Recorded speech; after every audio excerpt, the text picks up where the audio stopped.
Exodus chapter 1. Now these are the names of the children of Israel, which came into Egypt. Every man and his household came with Jacob: Reuben, Simeon, Levi and Judah, Issachar, Zebulun and Benjamin, Dan and Naphtali, Gad and Asher.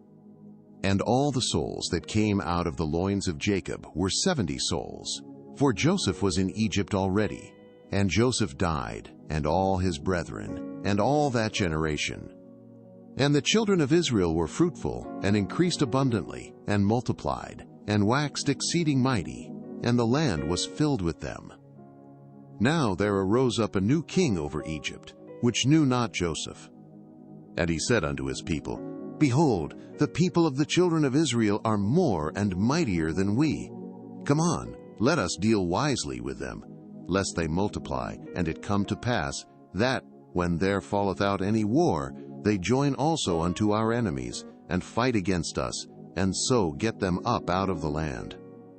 Therefore they did set over them taskmasters to afflict them with their burdens, and they built for Pharaoh treasure cities, Pithom and Ramses. But the more they afflicted them, the more they multiplied and grew, and they were grieved because of the children of Israel. And the Egyptians made the children of Israel to serve with rigor, and they made their lives bitter with hard bondage in mortar and in brick, and in all manner of service in the field. All their service, wherein they made them serve, was with rigor. And the king of Egypt spake to the Hebrew midwives, of which the name of the one was Shiphrah, and the name of the other Puah. And he said, When ye do the office of a midwife to the Hebrew women, and see them upon the stools, if it be a son, then ye shall kill him. But if it be a daughter, then she shall live. But the midwives feared God, and did not as the king of Egypt commanded them, but saved the men children alive. And the king of Egypt called for the midwives, and said unto them, Why have ye done this thing, and have saved the men children alive? And the midwives said unto Pharaoh, Because the Hebrew women are not as the Egyptian women, for they are lively, and are delivered ere the midwives come in unto them. Therefore God dealt well with the midwives, and the people multiplied, and waxed very mighty. And it came to pass, because the midwives feared God, that he made them houses. And Pharaoh charged all his people, saying, Every son that is born ye shall cast into the river, and every daughter ye shall save alive. Exodus chapter 2. And there went a man of the house of Levi, and took to wife a daughter of Levi. And the woman conceived, and bare a son. And when she saw him that he was a goodly child, she hid him 3 months. And when she could not longer hide him, she took for him an ark of bulrushes, and daubed it with slime, and with pitch, and put the child therein. And she laid it in the flags by the river's brink. And his sister stood afar off, to wit what would be done to him. And the daughter of Pharaoh came down to wash herself at the river, and her maidens walked along by the river's side. And when she saw the ark among the flags, she sent her maid to fetch it. And when she had opened it, she saw the child, and behold, the babe wept. And she had compassion on him, and said, This is one of the Hebrews' children. Then said his sister to Pharaoh's daughter, Shall I go and call to thee a nurse of the Hebrew women, that she may nurse the child for thee? And Pharaoh's daughter said to her, Go.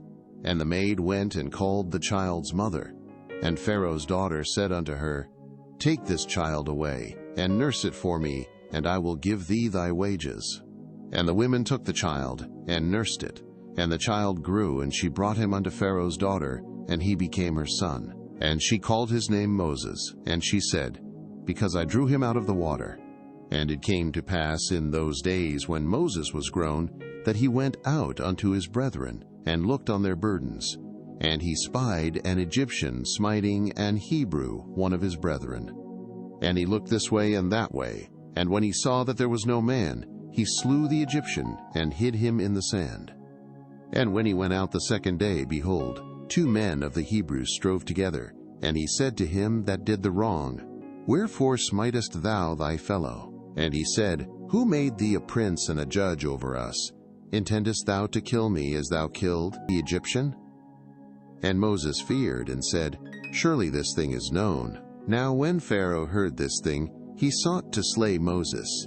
But Moses fled from the face of Pharaoh, and dwelt in the land of Midian, and he sat down by a well. Now the priest of Midian had 7 daughters, and they came and drew water, and filled the troughs to water their father's flock. And the shepherds came and drove them away. But Moses stood up and helped them, and watered their flock. And when they came to Reuel their father, he said, How is it that ye are come so soon today? And they said, An Egyptian delivered us out of the hand of the shepherds, and also drew water enough for us, and watered the flock. And he said unto his daughters, And where is he? Why is it that ye have left the man? Call him, that he may eat bread. And Moses was content to dwell with the man, and he gave Moses Zipporah his daughter. And she bare him a son, and he called his name Gershom, for he said, I have been a stranger in a strange land. And it came to pass in process of time, that the king of Egypt died, and the children of Israel sighed by reason of the bondage, and they cried, and their cry came up unto God by reason of the bondage. And God heard their groaning, and God remembered his covenant with Abraham, with Isaac, and with Jacob. And God looked upon the children of Israel, and God had respect unto them. Exodus chapter 3. Now Moses kept the flock of Jethro his father-in-law, the priest of Midian, and he led the flock to the backside of the desert, and came to the mountain of God, even to Horeb. And the angel of the Lord appeared unto him in a flame of fire out of the midst of a bush. And he looked, and behold, the bush burned with fire, and the bush was not consumed. And Moses said, I will now turn aside, and see this great sight, why the bush is not burnt. And when the Lord saw that he turned aside to see, God called unto him out of the midst of the bush, and said, Moses, Moses. And he said, Here am I. And he said, Draw not nigh hither, put off thy shoes from off thy feet, for the place whereon thou standest is holy ground. Moreover, he said, I am the God of thy father, the God of Abraham, the God of Isaac, and the God of Jacob. And Moses hid his face, for he was afraid to look upon God. And the Lord said, I have surely seen the affliction of my people which are in Egypt, and have heard their cry by reason of their taskmasters, for I know their sorrows. And I am come down to deliver them out of the hand of the Egyptians, and to bring them up out of that land unto a good land and a large, unto a land flowing with milk and honey, unto the place of the Canaanites, and the Hittites, and the Amorites, and the Perizzites, and the Hivites, and the Jebusites.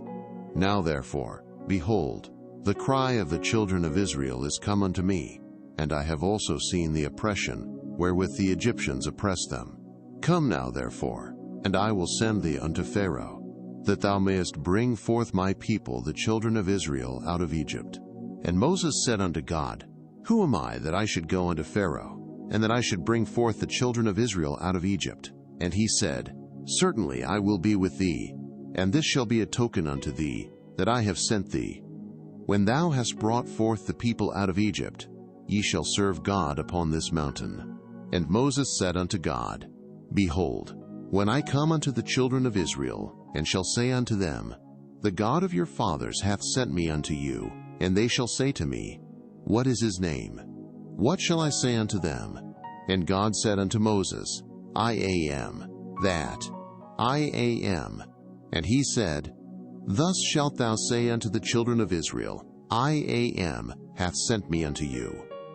And God said moreover unto Moses, Thus shalt thou say unto the children of Israel, The Lord God of your fathers, the God of Abraham, the God of Isaac, and the God of Jacob, hath sent me unto you. This is my name forever, and this is my memorial unto all generations. Go and gather the elders of Israel together, and say unto them, The Lord God of your fathers, the God of Abraham, of Isaac, and of Jacob, appeared unto me, saying, I have surely visited you, and seen that which is done to you in Egypt.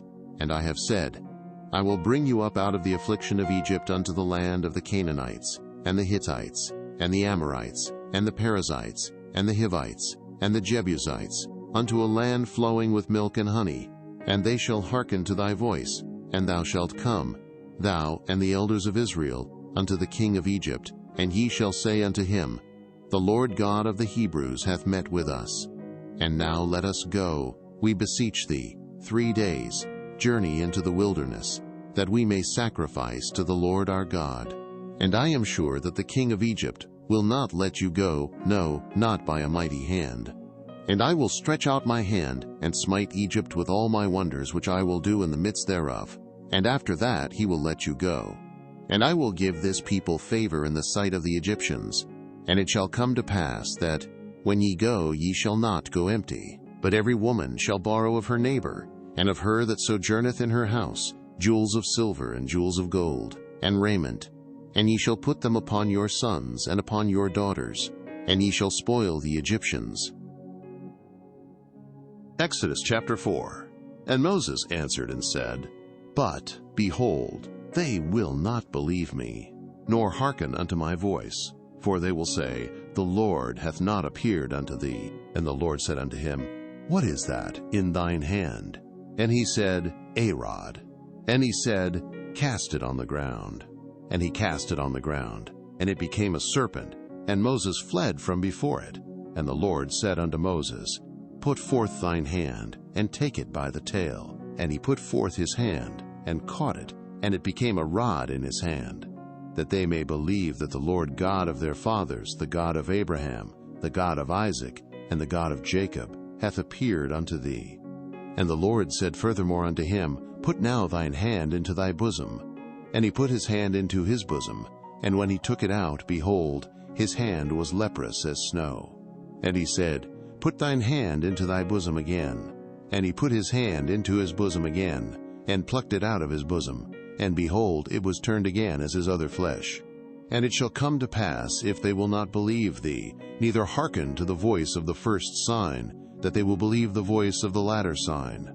And it shall come to pass, if they will not believe also these 2 signs, neither hearken unto thy voice, that thou shalt take of the water of the river, and pour it upon the dry land. And the water which thou takest out of the river shall become blood upon the dry land. And Moses said unto the Lord, O my Lord, I am not eloquent, neither heretofore, nor since thou hast spoken unto thy servant, but I am slow of speech, and of a slow tongue. And the Lord said unto him, Who hath made man's mouth? Or who maketh the dumb, or deaf, or the seeing, or the blind? Have not I the Lord? Now therefore go, and I will be with thy mouth, and teach thee what thou shalt say. And he said, O my Lord, send, I pray thee, by the hand of him whom thou wilt send. And the anger of the Lord was kindled against Moses, and he said, Is not Aaron the Levite thy brother? I know that he can speak well.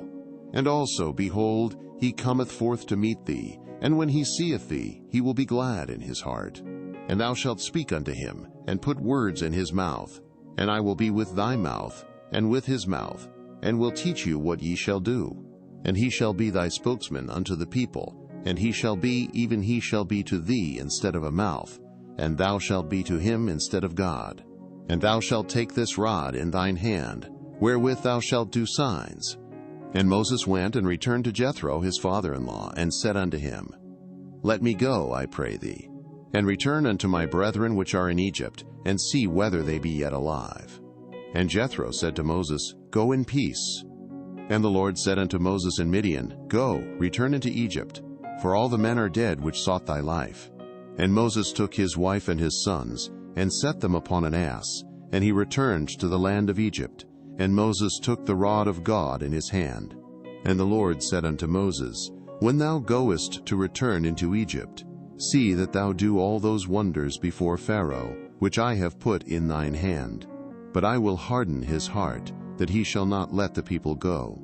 And thou shalt say unto Pharaoh, Thus saith the Lord, Israel is my son, even my firstborn. And I say unto thee, Let my son go, that he may serve me. And if thou refuse to let him go, behold, I will slay thy son, even thy firstborn. And it came to pass by the way in the inn, that the Lord met him, and sought to kill him. Then Zipporah took a sharp stone, and cut off the foreskin of her son, and cast it at his feet, and said, Surely a bloody husband art thou to me. So he let him go. Then she said, A bloody husband thou art, because of the circumcision. And the Lord said to Aaron, "Go into the wilderness to meet Moses." And he went and met him in the mount of God and kissed him. And Moses told Aaron all the words of the Lord who had sent him, and all the signs which he had commanded him. And Moses and Aaron went and gathered together all the elders of the children of Israel. And Aaron spake all the words which the Lord had spoken unto Moses, and did the signs in the sight of the people. And the people believed. And when they heard that the Lord had visited the children of Israel, and that he had looked upon their affliction, then they bowed their heads and worshipped. Exodus chapter 5. And afterward Moses and Aaron went in, and told Pharaoh, "Thus saith the Lord God of Israel, Let my people go, that they may hold a feast unto me in the wilderness." And Pharaoh said, "Who is the Lord, that I should obey his voice to let Israel go? I know not the Lord, neither will I let Israel go." And they said, "The God of the Hebrews hath met with us. Let us go, we pray thee, 3 days, journey into the desert, and sacrifice unto the Lord our God, lest he fall upon us with pestilence, or with the sword." And the king of Egypt said unto them, "Wherefore do ye, Moses and Aaron, let the people from their works? Get you unto your burdens." And Pharaoh said, "Behold, the people of the land now are many, and ye make them rest from their burdens." And Pharaoh commanded the same day the taskmasters of the people, and their officers, saying, "Ye shall no more give the people straw to make brick, as heretofore. Let them go and gather straw for themselves. And the tale of the bricks which they did make heretofore, ye shall lay upon them. Ye shall not diminish aught thereof, for they be idle. Therefore they cry, saying, Let us go and sacrifice to our God. Let there more work be laid upon the men, that they may labor therein, and let them not regard vain words." And the taskmasters of the people went out, and their officers, and they spake to the people, saying, "Thus saith Pharaoh, I will not give you straw. Go ye, get you straw where ye can find it. Yet not aught of your work shall be diminished." So the people were scattered abroad throughout all the land of Egypt, to gather stubble instead of straw. And the taskmasters hasted them, saying, "Fulfill your works, your daily tasks, as when there was straw." And the officers of the children of Israel, which Pharaoh's taskmasters had set over them, were beaten and demanded, "Wherefore have ye not fulfilled your task in making brick both yesterday and today, as heretofore?" Then the officers of the children of Israel came and cried unto Pharaoh, saying, "Wherefore dealest thou thus with thy servants? There is no straw given unto thy servants. And they say to us, Make brick. And behold, thy servants are beaten, but the fault is in thine own people." But he said, "Ye are idle, ye are idle. Therefore ye say, Let us go and do sacrifice to the Lord. Go therefore now and work, for there shall no straw be given you, yet shall ye deliver the tale of bricks." And the officers of the children of Israel did see that they were in evil case, after it was said, "Ye shall not minish aught from your bricks of your daily task." And they met Moses and Aaron, who stood in the way as they came forth from Pharaoh.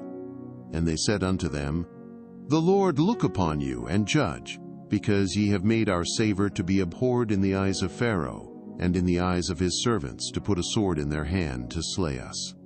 And Moses returned unto the Lord, and said, "Lord, wherefore hast thou so evil entreated this people? Why is it that thou hast sent me? For since I came to Pharaoh to speak in thy name, he hath done evil to this people. Neither hast thou delivered thy people at all." Exodus chapter 6. Then the Lord said unto Moses, "Now shalt thou see what I will do to Pharaoh. For with a strong hand shall he let them go, and with a strong hand shall he drive them out of his land." And God spake unto Moses, and said unto him, "I am the Lord. And I appeared unto Abraham, unto Isaac, and unto Jacob by the name of God Almighty, but by my name Jehovah was I not known to them. And I have also established my covenant with them, to give them the land of Canaan, the land of their pilgrimage, wherein they were strangers. And I have also heard the groaning of the children of Israel, whom the Egyptians keep in bondage. And I have remembered my covenant. Wherefore say unto the children of Israel, I am the Lord, and I will bring you out from under the burdens of the Egyptians, and I will rid you out of their bondage, and I will redeem you with a stretched out arm and with great judgments. And I will take you to me for a people, and I will be to you a God, and ye shall know that I am the Lord your God, which bringeth you out from under the burdens of the Egyptians. And I will bring you in unto the land, concerning the which I did swear to give it to Abraham, to Isaac, and to Jacob, and I will give it you for an heritage. I am the Lord.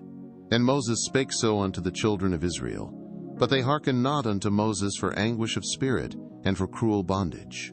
And the Lord spake unto Moses, saying, Go in, speak unto Pharaoh king of Egypt, that he let the children of Israel go out of his land. And Moses spake before the Lord, saying, Behold, the children of Israel have not hearkened unto me. How then shall Pharaoh hear me, who am of uncircumcised lips? And the Lord spake unto Moses and unto Aaron, and gave them a charge unto the children of Israel, and unto Pharaoh king of Egypt, to bring the children of Israel out of the land of Egypt. These be the heads of their fathers' houses, the sons of Reuben the firstborn of Israel, Hanoch and Palu, Hezron and Carmi. These be the families of Reuben. And the sons of Simeon, Jemuel and Jamin and Ohad and Jachin and Zohar, and Shaul the son of a Canaanitish woman. These are the families of Simeon. And these are the names of the sons of Levi according to their generations, Gershon and Kohath and Merari. And the years of the life of Levi were 137 years. The sons of Gershon, Libni and Shimi, according to their families. And the sons of Kohath, Amram and Izhar and Hebron and Uzziel. And the years of the life of Kohath were 133 years. And the sons of Merari, Mahali and Mushi. These are the families of Levi, according to their generations. And Amram took him Jochebed his father's sister to wife, and she bare him Aaron and Moses. And the years of the life of Amram were 137 years. And the sons of Izhar, Korah, and Nepheg, and Zikri, and the sons of Uzziel, Mishael, and Elzaphan, and Zithri.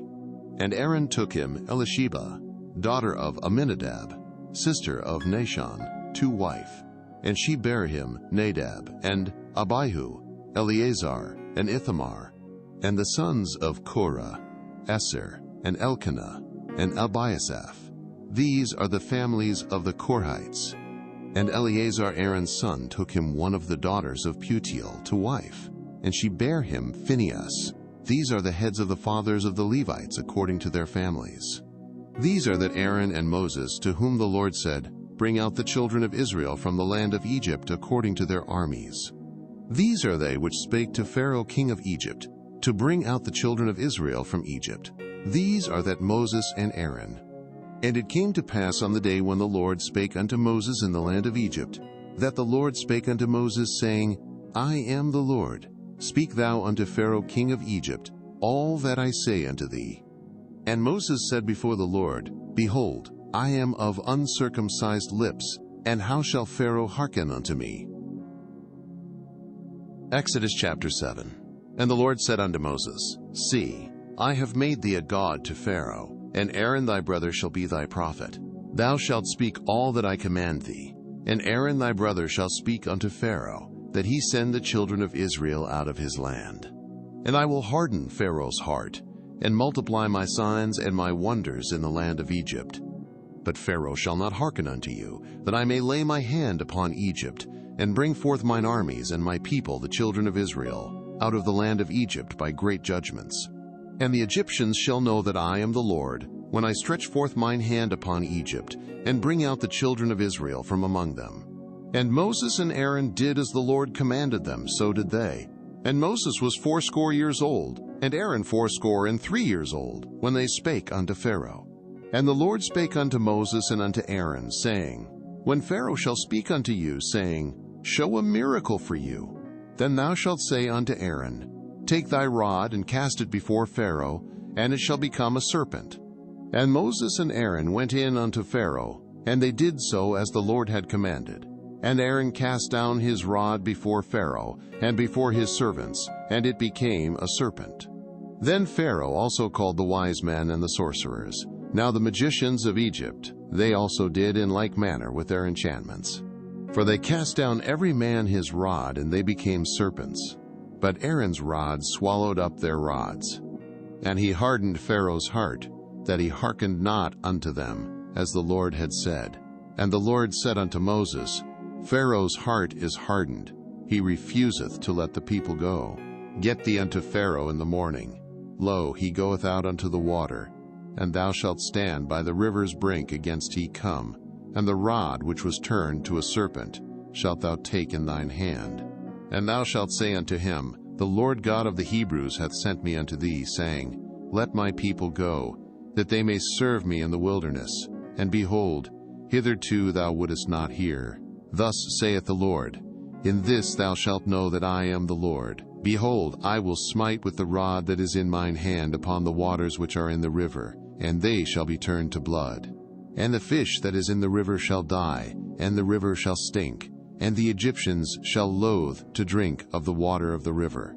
And the Lord spake unto Moses, Say unto Aaron, Take thy rod, and stretch out thine hand upon the waters of Egypt, upon their streams, upon their rivers, and upon their ponds, and upon all their pools of water, that they may become blood, and that there may be blood throughout all the land of Egypt, both in vessels of wood and in vessels of stone. And Moses and Aaron did so as the Lord commanded, and he lifted up the rod, and smote the waters that were in the river, in the sight of Pharaoh, and in the sight of his servants, and all the waters that were in the river were turned to blood. And the fish that was in the river died, and the river stank, and the Egyptians could not drink of the water of the river, and there was blood throughout all the land of Egypt. And the magicians of Egypt did so with their enchantments. And Pharaoh's heart was hardened, neither did he hearken unto them, as the Lord had said. And Pharaoh turned and went into his house, neither did he set his heart to this also. And all the Egyptians digged round about the river for water to drink, for they could not drink of the water of the river. And 7 days were fulfilled. After that the Lord had smitten the river. Exodus chapter 8. And the Lord spake unto Moses, Go unto Pharaoh, and say unto him, Thus saith the Lord, Let my people go, that they may serve me. And if thou refuse to let them go, behold, I will smite all thy borders with frogs. And the river shall bring forth frogs abundantly, which shall go up and come into thine house, and into thy bedchamber, and upon thy bed, and into the house of thy servants, and upon thy people, and into thine ovens, and into thy kneading troughs. And the frogs shall come up both on thee, and upon thy people, and upon all thy servants. And the Lord spake unto Moses, Say unto Aaron, Stretch forth thine hand with thy rod over the streams, over the rivers, and over the ponds, and cause frogs to come up upon the land of Egypt. And Aaron stretched out his hand over the waters of Egypt, and the frogs came up, and covered the land of Egypt. And the magicians did so with their enchantments, and brought up frogs upon the land of Egypt. Then Pharaoh called for Moses and Aaron, and said, Entreat the Lord, that he may take away the frogs from me and from my people, and I will let the people go, that they may do sacrifice unto the Lord. And Moses said unto Pharaoh, Glory over me, when shall I entreat for thee, and for thy servants, and for thy people, to destroy the frogs from thee and thy houses, that they may remain in the river only? And he said, Tomorrow. And he said, Be it according to thy word, that thou mayest know that there is none like unto the Lord our God. And the frogs shall depart from thee, and from thy houses, and from thy servants, and from thy people. They shall remain in the river only. And Moses and Aaron went out from Pharaoh. And Moses cried unto the Lord because of the frogs which he had brought against Pharaoh. And the Lord did according to the word of Moses. And the frogs died out of the houses, out of the villages, and out of the fields. And they gathered them together upon heaps, and the land stank. But when Pharaoh saw that there was respite, he hardened his heart, and hearkened not unto them, as the Lord had said. And the Lord said unto Moses, Say unto Aaron, Stretch out thy rod, and smite the dust of the land, that it may become lice throughout all the land of Egypt. And they did so. For Aaron stretched out his hand with his rod, and smote the dust of the earth, and it became lice in man, and in beast. All the dust of the land became lice throughout all the land of Egypt. And the magicians did so with their enchantments to bring forth lice, but they could not. So there were lice upon man and upon beast. Then the magicians said unto Pharaoh, This is the finger of God. And Pharaoh's heart was hardened, and he hearkened not unto them, as the Lord had said. And the Lord said unto Moses, Rise up early in the morning, and stand before Pharaoh. Lo, he cometh forth to the water. And say unto him, Thus saith the Lord, Let my people go, that they may serve me. Else, if thou wilt not let my people go, behold, I will send swarms of flies upon thee, and upon thy servants, and upon thy people, and into thy houses. And the houses of the Egyptians shall be full of swarms of flies, and also the ground whereon they are. And I will sever in that day the land of Goshen, in which my people dwell, that no swarms of flies shall be there, to the end thou mayest know that I am the Lord, in the midst of the earth.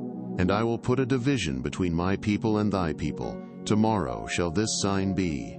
And the Lord did so. And there came a grievous swarm of flies into the house of Pharaoh, and into his servants' houses, and into all the land of Egypt. The land was corrupted by reason of the swarm of flies. And Pharaoh called for Moses and for Aaron, and said, Go ye, sacrifice to your God in the land. And Moses said, It is not meet so to do, for we shall sacrifice the abomination of the Egyptians to the Lord our God. Lo, shall we sacrifice the abomination of the Egyptians before their eyes, and will they not stone us? We will go 3 days, journey into the wilderness, and sacrifice to the Lord our God, as he shall command us. And Pharaoh said, I will let you go, that ye may sacrifice to the Lord your God in the wilderness. Only ye shall not go very far away. Entreat for me. And Moses said, Behold, I go out from thee, and I will entreat the Lord, that the swarms of flies may depart from Pharaoh, from his servants, and from his people tomorrow. But let not Pharaoh deal deceitfully any more in not letting the people go to sacrifice to the Lord. And Moses went out from Pharaoh, and entreated the Lord. And the Lord did according to the word of Moses. And he removed the swarms of flies from Pharaoh, from his servants, and from his people. There remained not one. And Pharaoh hardened his heart at this time also, neither would he let the people go.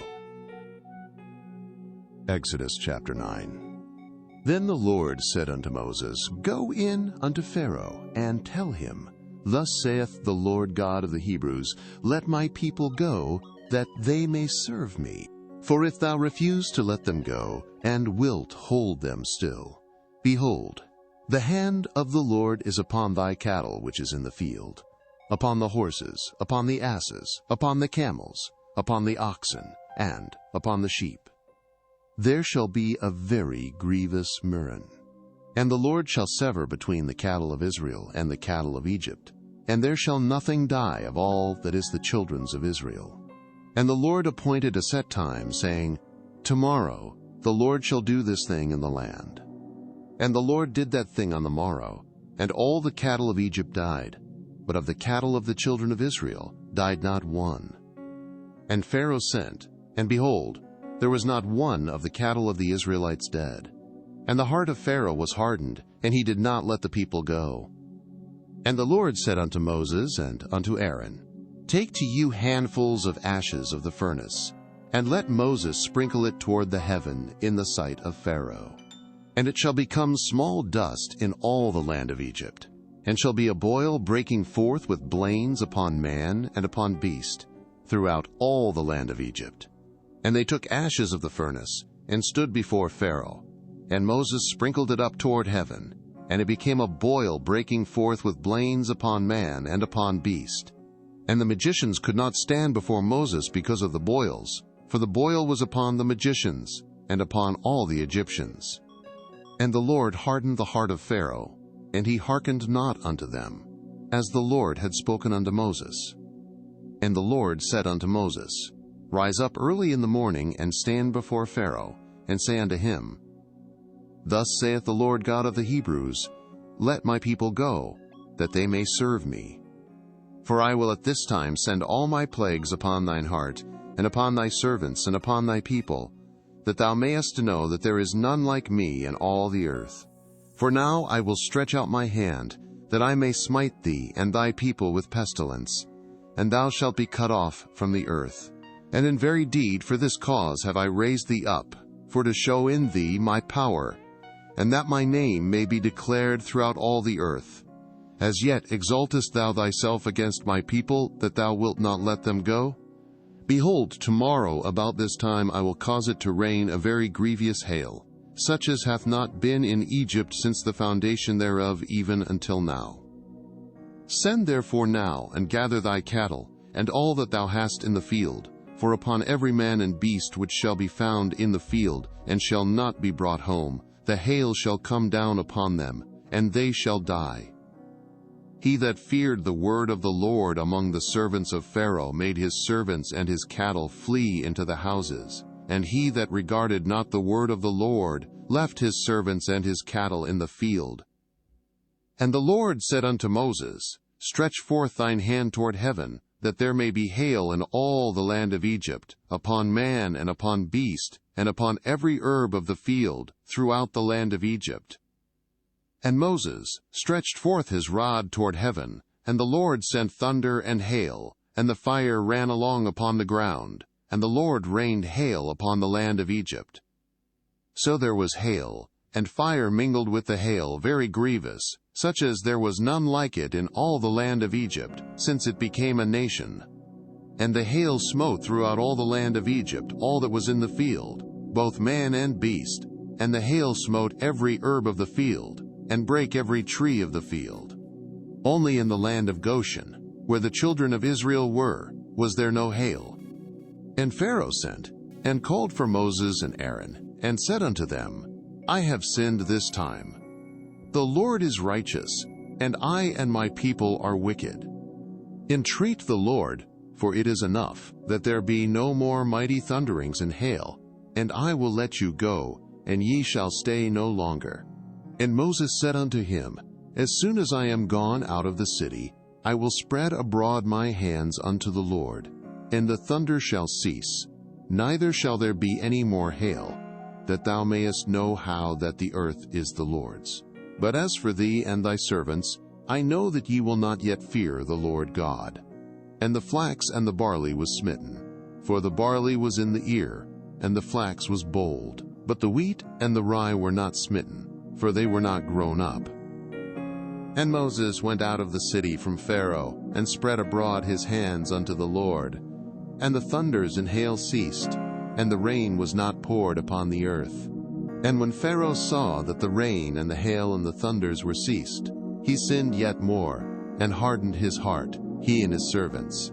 And the heart of Pharaoh was hardened, neither would he let the children of Israel go, as the Lord had spoken by Moses. Exodus chapter 10. And the Lord said unto Moses, Go in unto Pharaoh, for I have hardened his heart and the heart of his servants, that I might show these my signs before him, and that thou mayest tell in the ears of thy son and of thy son's son what things I have wrought in Egypt, and my signs which I have done among them, that ye may know how that I am the Lord. And Moses and Aaron came in unto Pharaoh, and said unto him, Thus saith the Lord God of the Hebrews, How long wilt thou refuse to humble thyself before me? Let my people go, that they may serve me. Else, if thou refuse to let my people go, behold, tomorrow will I bring the locusts into thy coast, and they shall cover the face of the earth, that one cannot be able to see the earth, and they shall eat the residue of that which is escaped, which remaineth unto you from the hail, and shall eat every tree which groweth for you out of the field. And they shall fill thy houses, and the houses of all thy servants, and the houses of all the Egyptians, which neither thy fathers nor thy fathers' fathers have seen, since. And he turned himself, and went out from Pharaoh. And Pharaoh's servants said unto him, How long shall this man be a snare unto us? Let the men go, that they may serve the Lord their God. Knowest thou not yet that Egypt is destroyed? And Moses and Aaron were brought again unto Pharaoh. And he said unto them, Go, serve the Lord your God. But who are they that shall go? And Moses said, We will go with our young and with our old, with our sons and with our daughters, with our flocks and with our herds will we go, for we must hold a feast unto the Lord. And he said unto them, Let the Lord be so with you, as I will let you go and your little ones. Look to it, for evil is before you. Not so. Go now, ye that are men, and serve the Lord, for that ye did desire. And they were driven out from Pharaoh's presence. And the Lord said unto Moses, Stretch out thine hand over the land of Egypt for the locusts, that they may come up upon the land of Egypt, and eat every herb of the land, even all that the hail hath left. And Moses stretched forth his rod over the land of Egypt, and the Lord brought an east wind upon the land all that day, and all that night. And when it was morning, the east wind brought the locusts. And the locust went up over all the land of Egypt, and rested in all the coasts of Egypt. Very grievous were they. Before them there were no such locusts as they, neither after them shall be such. For they covered the face of the whole earth, so that the land was darkened, and they did eat every herb of the land, and all the fruit of the trees which the hail had left. And there remained not any green thing in the trees, or in the herbs of the field, through all the land of Egypt. Then Pharaoh called for Moses and Aaron in haste, and he said, I have sinned against the Lord your God, and against you. Now therefore forgive, I pray thee, my sin only this once, and entreat the Lord your God, that he may take away from me this death only. And he went out from Pharaoh, and entreated the Lord. And the Lord turned a mighty strong west wind, which took away the locusts, and cast them into the Red Sea. There remained not one locust in all the coasts of Egypt. But the Lord hardened Pharaoh's heart, so that he would not let the children of Israel go. And the Lord said unto Moses, Stretch out thine hand toward heaven, that there may be darkness over the land of Egypt, even darkness which may be felt. And Moses stretched forth his hand toward heaven, and there was a thick darkness in all the land of Egypt 3 days. They saw not one another, neither rose any from his place for 3 days. But all the children of Israel had light in their dwellings. And Pharaoh called unto Moses and said, Go ye, serve the Lord. Only let your flocks and your herds be stayed. Let your little ones also go with you. And Moses said, Thou must give us also sacrifices and burnt offerings, that we may sacrifice unto the Lord our God. Our cattle also shall go with us. There shall not a hoof be left behind, for thereof must we take to serve the Lord our God. And we know not with what we must serve the Lord, until we come thither. But the Lord hardened Pharaoh's heart, and he would not let them go. And Pharaoh said unto him, Get thee from me, take heed to thyself, see my face no more. For in that day thou seest my face, thou shalt die. And Moses said, Thou hast spoken well, I will see thy face again no more. Exodus chapter 11. And the Lord said unto Moses, Yet will I bring one plague more upon Pharaoh and upon Egypt. Afterwards he will let you go hence. When he shall let you go, he shall surely thrust you out hence altogether. Speak now in the ears of the people, and let every man borrow of his neighbor, and every woman of her neighbor, jewels of silver and jewels of gold. And the Lord gave the people favor in the sight of the Egyptians. Moreover, the man Moses was very great in the land of Egypt, in the sight of Pharaoh's servants, and in the sight of the people. And Moses said, Thus saith the Lord, About midnight will I go out into the midst of Egypt, and all the firstborn in the land of Egypt shall die, from the firstborn of Pharaoh that sitteth upon his throne, even unto the firstborn of the maidservant that is behind the mill, and all the firstborn of beasts. And there shall be a great cry throughout all the land of Egypt, such as there was none like it, nor shall be like it any more. But against any of the children of Israel shall not a dog move his tongue, against man or beast, that ye may know how that the Lord doth put a difference between the Egyptians and Israel. And all these thy servants shall come down unto me, and bow down themselves unto me, saying, Get thee out, and all the people that follow thee, and after that I will go out.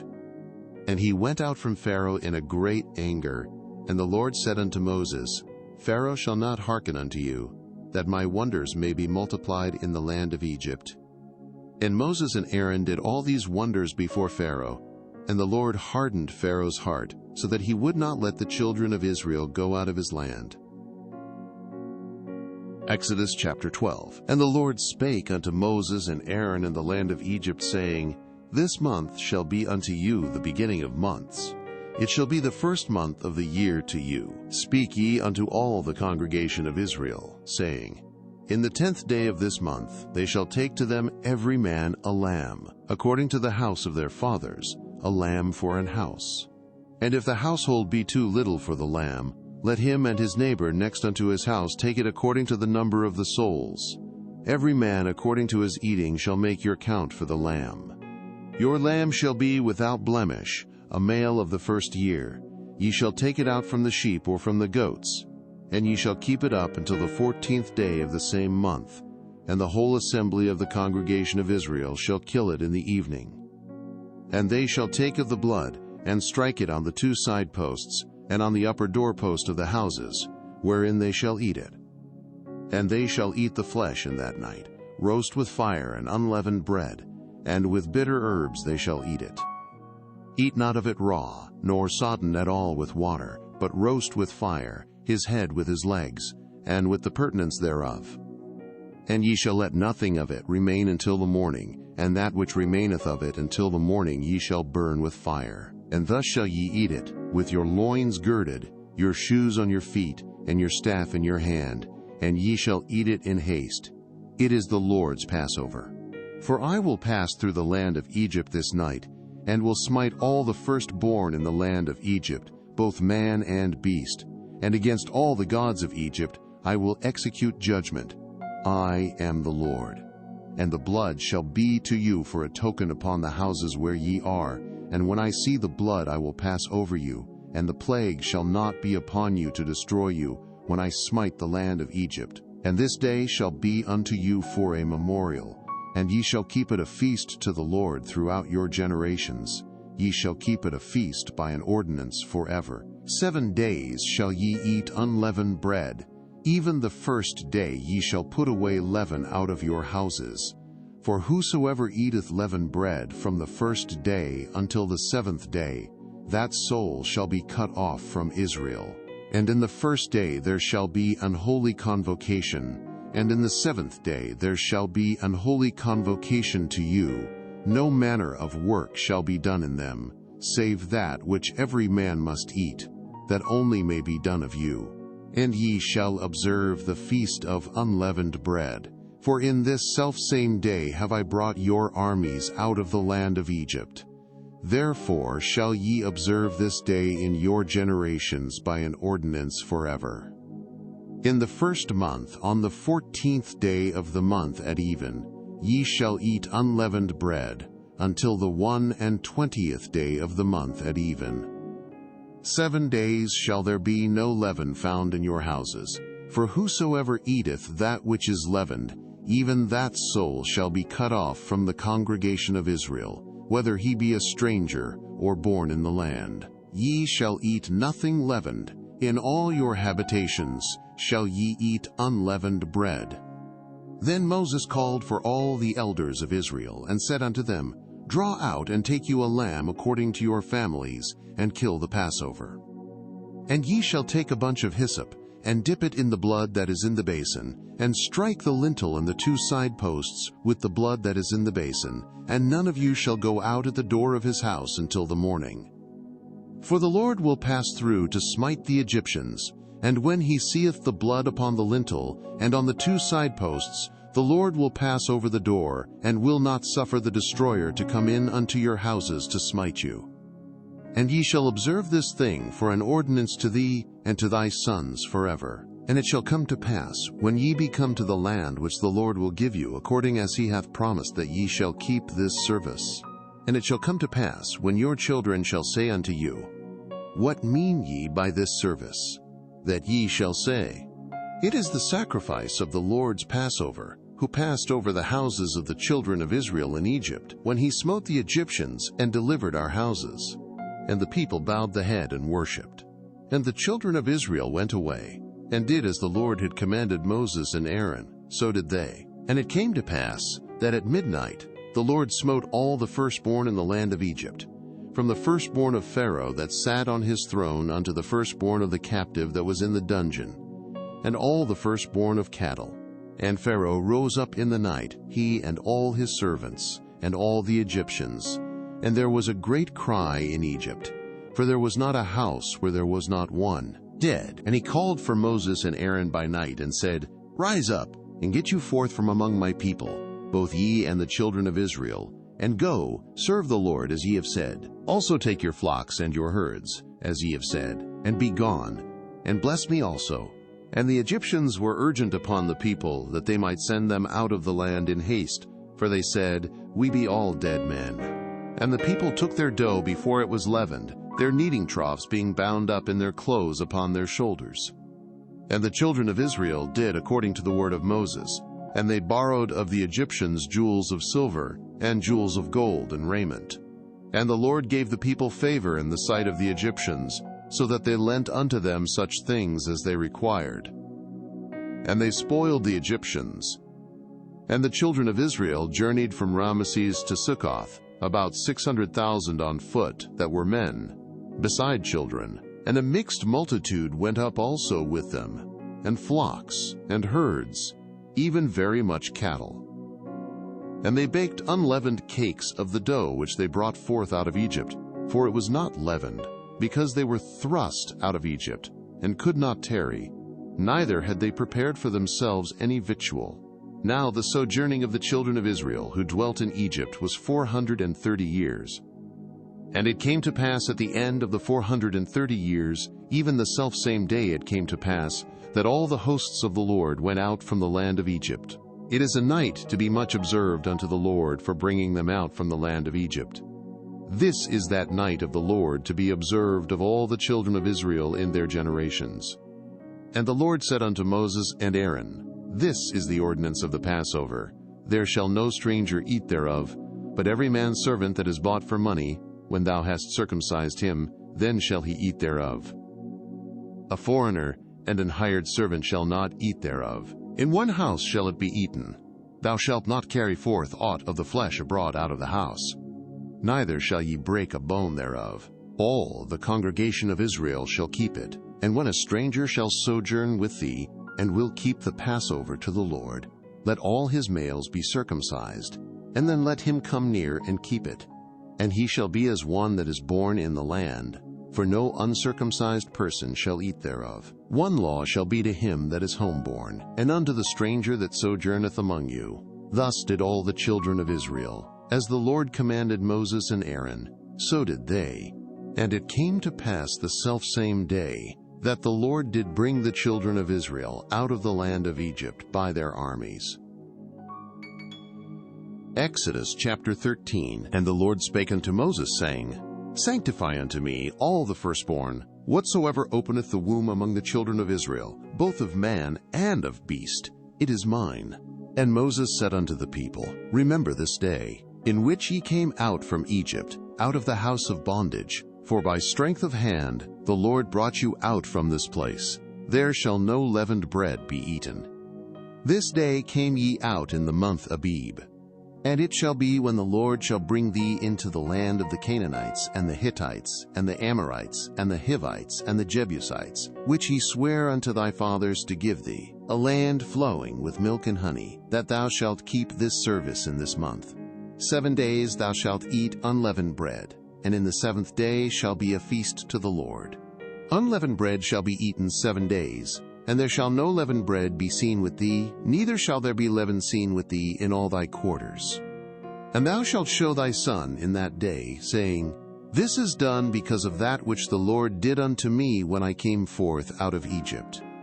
And it shall be for a sign unto thee upon thine hand, and for a memorial between thine eyes, that the Lord's law may be in thy mouth. For with a strong hand hath the Lord brought thee out of Egypt. Thou shalt therefore keep this ordinance in his season from year to year. And it shall be, when the Lord shall bring thee into the land of the Canaanites, as he sware unto thee and to thy fathers, and shall give it thee, that thou shalt set apart unto the Lord all that openeth the matrix, and every firstling that cometh of a beast which thou hast. The males shall be the Lord's. And every firstling of an ass thou shalt redeem with a lamb. And if thou wilt not redeem it, then thou shalt break his neck. And all the firstborn of man among thy children, shalt thou redeem. And it shall be when thy son asketh thee in time to come, saying, What is this? That thou shalt say unto him, By strength of hand the Lord brought us out from Egypt, from the house of bondage. And it came to pass, when Pharaoh would hardly let us go, that the Lord slew all the firstborn in the land of Egypt, both the firstborn of man and the firstborn of beast. Therefore I sacrifice to the Lord all that openeth the matrix, being males. But all the firstborn of my children I redeem. And it shall be for a token upon thine hand, and for frontlets between thine eyes, for by strength of hand the Lord brought us forth out of Egypt. And it came to pass, when Pharaoh had let the people go, that God led them not through the way of the land of the Philistines, although that was near. For God said, Lest peradventure the people repent when they see war, and they return to Egypt. But God led the people about through the way of the wilderness of the Red Sea, and the children of Israel went up, harnessed out of the land of Egypt. And Moses took the bones of Joseph with him, for he had straitly sworn the children of Israel, saying, God will surely visit you, and ye shall carry up my bones away hence with you. And they took their journey from Succoth, and encamped in Etham, in the edge of the wilderness. And the Lord went before them by day in a pillar of a cloud, to lead them the way, and by night in a pillar of fire to give them light, to go by day and night. He took not away the pillar of the cloud by day, nor the pillar of fire by night from before the people. Exodus chapter 14. And the Lord spake unto Moses, saying, Speak unto the children of Israel, that they turn and encamp before Pihahiroth, between Migdol and the sea, over against Baalzephon. Before it shall ye encamp by the sea. For Pharaoh will say of the children of Israel, They are entangled in the land, the wilderness hath shut them in. And I will harden Pharaoh's heart, that he shall follow after them. And I will be honored upon Pharaoh, and upon all his host, that the Egyptians may know that I am the Lord. And they did so. And it was told the king of Egypt that the people fled. And the heart of Pharaoh and of his servants was turned against the people. And they said, Why have we done this, that we have let Israel go from serving us? And he made ready his chariot, and took his people with him. And he took 600 chosen chariots, and all the chariots of Egypt, and captains over every one of them. And the Lord hardened the heart of Pharaoh king of Egypt, and he pursued after the children of Israel. And the children of Israel went out with an high hand. But the Egyptians pursued after them, all the horses and chariots of Pharaoh, and his horsemen and his army, and overtook them encamping by the sea, beside Pihahiroth, before Baalzephon. And when Pharaoh drew nigh, the children of Israel lifted up their eyes, and behold, the Egyptians marched after them. And they were sore afraid. And the children of Israel cried out unto the Lord. And they said unto Moses, Because there were no graves in Egypt, hast thou taken us away to die in the wilderness? Wherefore hast thou dealt thus with us, to carry us forth out of Egypt?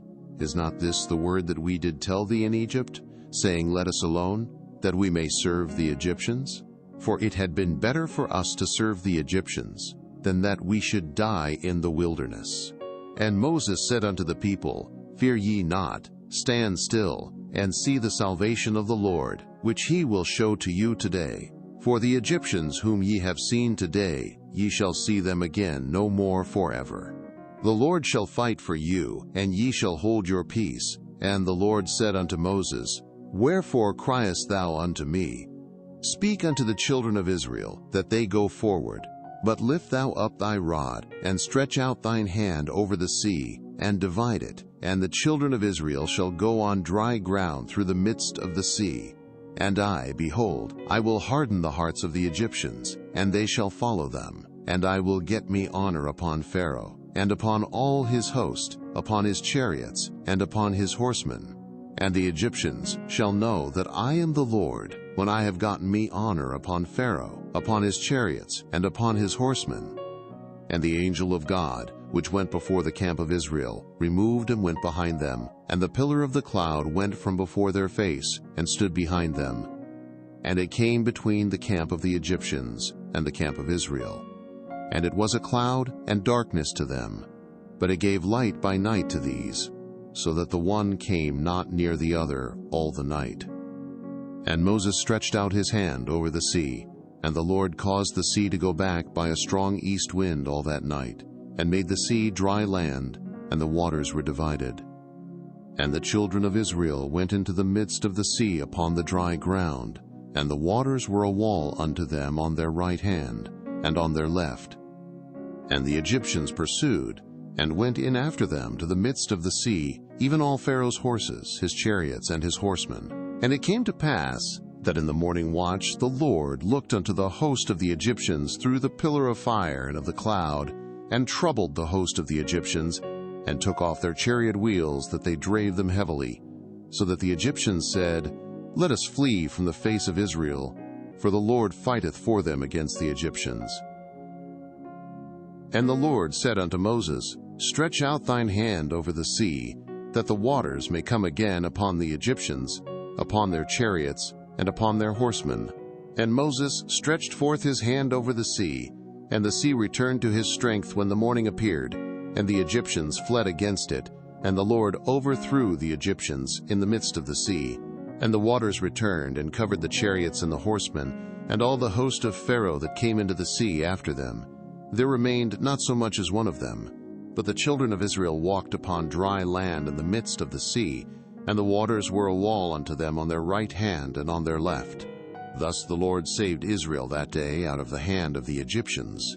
And Israel saw the Egyptians dead upon the seashore. And Israel saw that great work which the Lord did upon the Egyptians. And the people feared the Lord, and believed the Lord and his servant Moses. Exodus chapter 15. Then sang Moses and the children of Israel this song unto the Lord, and spake, saying, I will sing unto the Lord, for he hath triumphed gloriously. The horse and his rider hath he thrown into the sea. The Lord is my strength and song, and he is become my salvation. He is my God, and I will prepare him an habitation, my father's God, and I will exalt him. The Lord is a man of war. The Lord is his name. Pharaoh's chariots and his host hath he cast into the sea. His chosen captains also are drowned in the Red Sea. The depths have covered them. They sank into the bottom as a stone. Thy right hand, O Lord, is become glorious in power. Thy right hand, O Lord, hath dashed in pieces the enemy. And in the greatness of thine excellency thou hast overthrown them that rose up against thee. Thou sentest forth thy wrath, which consumed them as stubble. And with the blast of thy nostrils the waters were gathered together, the flood stood upright as an heap, and the depths were congealed in the heart of the sea. The enemy said, I will pursue, I will overtake, I will divide the spoil. My lust shall be satisfied upon them. I will draw my sword, my hand shall destroy them. Thou didst blow with thy wind, the sea covered them. They sank as lead in the mighty waters. Who is like unto thee, O Lord, among the gods? Who is like thee, glorious in holiness, fearful in praises, doing wonders? Thou stretched out thy right hand, the earth swallowed them. Thou in thy mercy hast led forth the people which thou hast redeemed. Thou hast guided them in thy strength unto thy holy habitation. The people shall hear and be afraid. Sorrow shall take hold on the inhabitants of Palestina. Then the dukes of Edom shall be amazed. The mighty men of Moab, trembling, shall take hold upon them. All the inhabitants of Canaan shall melt away. Fear and dread shall fall upon them. By the greatness of thine arm they shall be as still as a stone, till thy people pass over, O Lord, till the people pass over which thou hast purchased. Thou shalt bring them in, and plant them in the mountain of thine inheritance, in the place, O Lord, which thou hast made for thee to dwell in the sanctuary, O Lord, which thy hands have established. The Lord shall reign forever and ever. For the horse of Pharaoh went in with his chariots and with his horsemen into the sea, and the Lord brought again the waters of the sea upon them. But the children of Israel went on dry land in the midst of the sea. And Miriam the prophetess, the sister of Aaron, took a timbrel in her hand, and all the women went out after her with timbrels and with dances. And Miriam answered them, Sing ye to the Lord, for he hath triumphed gloriously.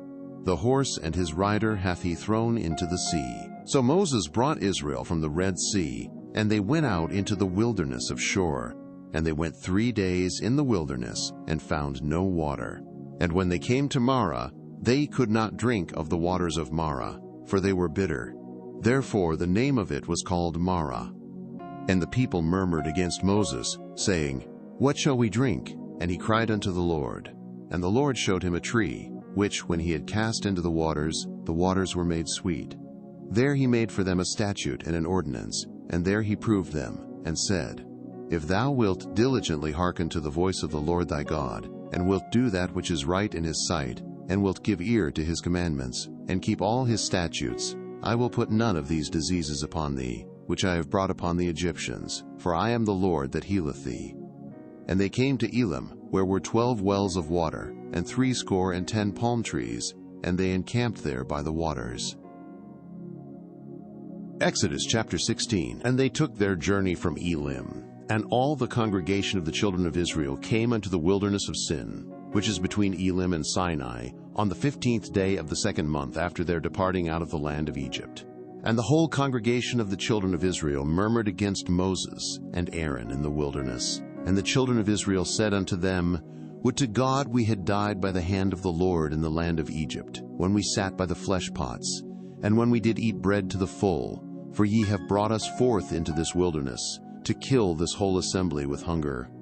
Then said the Lord unto Moses, Behold, I will rain bread from heaven for you, and the people shall go out and gather a certain rate every day, that I may prove them, whether they will walk in my law or no.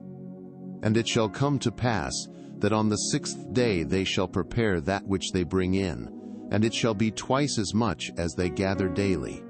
And Moses and Aaron said unto all the children of Israel, At even, then ye shall know that the Lord hath brought you out from the land of Egypt. And in the morning then ye shall see the glory of the Lord, for that he heareth your murmurings against the Lord. And what are we that ye murmur against us? And Moses said, This shall be when the Lord shall give you in the evening flesh to eat, and in the morning bread to the full, for that the Lord heareth your murmurings which ye murmur against him. And what are we? Your murmurings are not against us, but against the Lord. And Moses spake unto Aaron, Say unto all the congregation of the children of Israel, Come near before the Lord, for he hath heard your murmurings. And it came to pass, as Aaron spake unto the whole congregation of the children of Israel, that they looked toward the wilderness, and behold, the glory of the Lord appeared in the cloud. And the Lord spake unto Moses, saying, I have heard the murmurings of the children of Israel. Speak unto them, saying, At even ye shall eat flesh, and in the morning ye shall be filled with bread, and ye shall know that I am the Lord your God. And it came to pass, that at even the quails came up, and covered the camp, and in the morning the dew lay round about the host. And when the dew that lay was gone up, behold, upon the face of the wilderness there lay a small round thing, as small as the hoar frost on the ground. And when the children of Israel saw it, they said one to another, It is manna, for they wist not what it was. And Moses said unto them, This is the bread which the Lord hath given you to eat. This is the thing which the Lord hath commanded.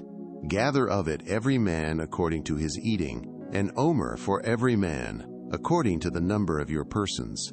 Take ye every man for them which are in his tents. And the children of Israel did so, and gathered, some more, some less. And when they did meet it with an omer, he that gathered much had nothing over, and he that gathered little had no lack. They gathered every man according to his eating. And Moses said, Let no man leave of it till the morning. Notwithstanding, they hearkened not unto Moses, but some of them left of it until the morning, and it bred worms and stank. And Moses was wroth with them. And they gathered it every morning, every man according to his eating. And when the sun waxed hot, it melted. And it came to pass, that on the 6th day they gathered twice as much bread, 2 omers for one man. And all the rulers of the congregation came and told Moses. And he said unto them, This is that which the Lord hath said. Tomorrow is the rest of the holy Sabbath unto the Lord. Bake that which ye will bake today, and seethe that ye will seethe. And that which remaineth over, lay up for you to be kept until the morning. And they laid it up till the morning, as Moses bade. And it did not stink, neither was there any worm therein. And Moses said, Eat that today, for today is a Sabbath unto the Lord. Today ye shall not find it in the field. 6 days ye shall gather it, but on the 7th day, which is the Sabbath, in it there shall be none. And it came to pass that there went out some of the people on the 7th day for to gather, and they found none. And the Lord said unto Moses, How long refuse ye to keep my commandments and my laws? See, for that the Lord hath given you the Sabbath. Therefore he giveth you on the 6th day the bread of 2 days. Abide ye every man in his place, let no man go out of his place on the 7th day. So the people rested on the 7th day. And the house of Israel called the name thereof manna, and it was like coriander seed, white, and the taste of it was like wafers made with honey. And Moses said, This is the thing which the Lord commandeth. Fill an omer of it to be kept for your generations, that they may see the bread wherewith I have fed you in the wilderness, when I brought you forth from the land of Egypt. And Moses said unto Aaron, Take a pot, and put an omer full of manna therein, and lay it up before the Lord to be kept for your generations. As the Lord commanded Moses, so Aaron laid it up before the testimony, to be kept. And the children of Israel did eat manna 40 years, until they came to a land inhabited. They did eat manna until they came unto the borders of the land of Canaan. Now an omer is the 10th part of an ephah. Exodus chapter 17. And all the congregation of the children of Israel journeyed from the wilderness of Sin after their journeys, according to the commandment of the Lord, and pitched in Rephidim, and there was no water for the people to drink. Wherefore the people did chide with Moses, and said, Give us water that we may drink. And Moses said unto them, Why chide ye with me? Wherefore do ye tempt the Lord? And the people thirsted there for water. And the people murmured against Moses, and said, Wherefore is this that thou hast brought us up out of Egypt, to kill us and our children, and our cattle with thirst? And Moses cried unto the Lord, saying, What shall I do unto this people? They be almost ready to stone me. And the Lord said unto Moses, Go on before the people, and take with thee of the elders of Israel, and thy rod, wherewith thou smotest the river, take in thine hand, and go. Behold, I will stand before thee there upon the rock in Horeb, and thou shalt smite the rock, and there shall come water out of it, that the people may drink. And Moses did so in the sight of the elders of Israel, and he called the name of the place Massah and Meribah, because of the chiding of the children of Israel, and because they tempted the Lord, saying, Is the Lord among us or not? Then came Amalek and fought with Israel in Rephidim. And Moses said unto Joshua, Choose us out men, and go out, fight with Amalek. Tomorrow I will stand on the top of the hill with the rod of God in mine hand. So Joshua did as Moses had said to him, and fought with Amalek. And Moses, Aaron, and Hur went up to the top of the hill. And it came to pass, when Moses held up his hand, that Israel prevailed. And when he let down his hand, Amalek prevailed. But Moses' hands were heavy. And they took a stone and put it under him, and he sat thereon. And Aaron and Hur stayed up his hands, the one on the one side, and the other on the other side. And his hands were steady until the going down of the sun. And Joshua discomfited Amalek and his people with the edge of the sword. And the Lord said unto Moses, Write this for a memorial in a book, and rehearse it in the ears of Joshua, for I will utterly put out the remembrance of Amalek from under heaven. And Moses built an altar, and called the name of it Jehovah Nissi, for he said, Because the Lord hath sworn that the Lord will have war with Amalek from generation to generation. Exodus chapter 18. When Jethro, the priest of Midian, Moses' father-in-law, heard of all that God had done for Moses and for Israel his people, and that the Lord had brought Israel out of Egypt, then Jethro, Moses' father-in-law, took Zipporah, Moses' wife, after he had sent her back, and her 2 sons, of which the name of the one was Gershom. For he said, I have been an alien in a strange land, and the name of the other was Eliezer. For the God of my father said he was mine help, and he said, And Moses went out to meet his father-in-law, and did obeisance, and kissed him. And they asked each other of their welfare, and they came into the tent. And Moses told his father-in-law all that the Lord had done unto Pharaoh, and to the Egyptians for Israel's sake, and all the travail that had come upon them by the way, and how the Lord delivered them. And Jethro rejoiced for all the goodness which the Lord had done to Israel, whom he had delivered out of the hand of the Egyptians. And Jethro said, Blessed be the Lord, who hath delivered you out of the hand of the Egyptians, and out of the hand of Pharaoh, who hath delivered the people from under the hand of the Egyptians. Now I know that the Lord is greater than all gods, for in the thing wherein they dealt proudly he was above them. And Jethro, Moses' father-in-law, took a burnt offering and sacrifices for God. And Aaron came and all the elders of Israel to eat bread with Moses' father-in-law before God.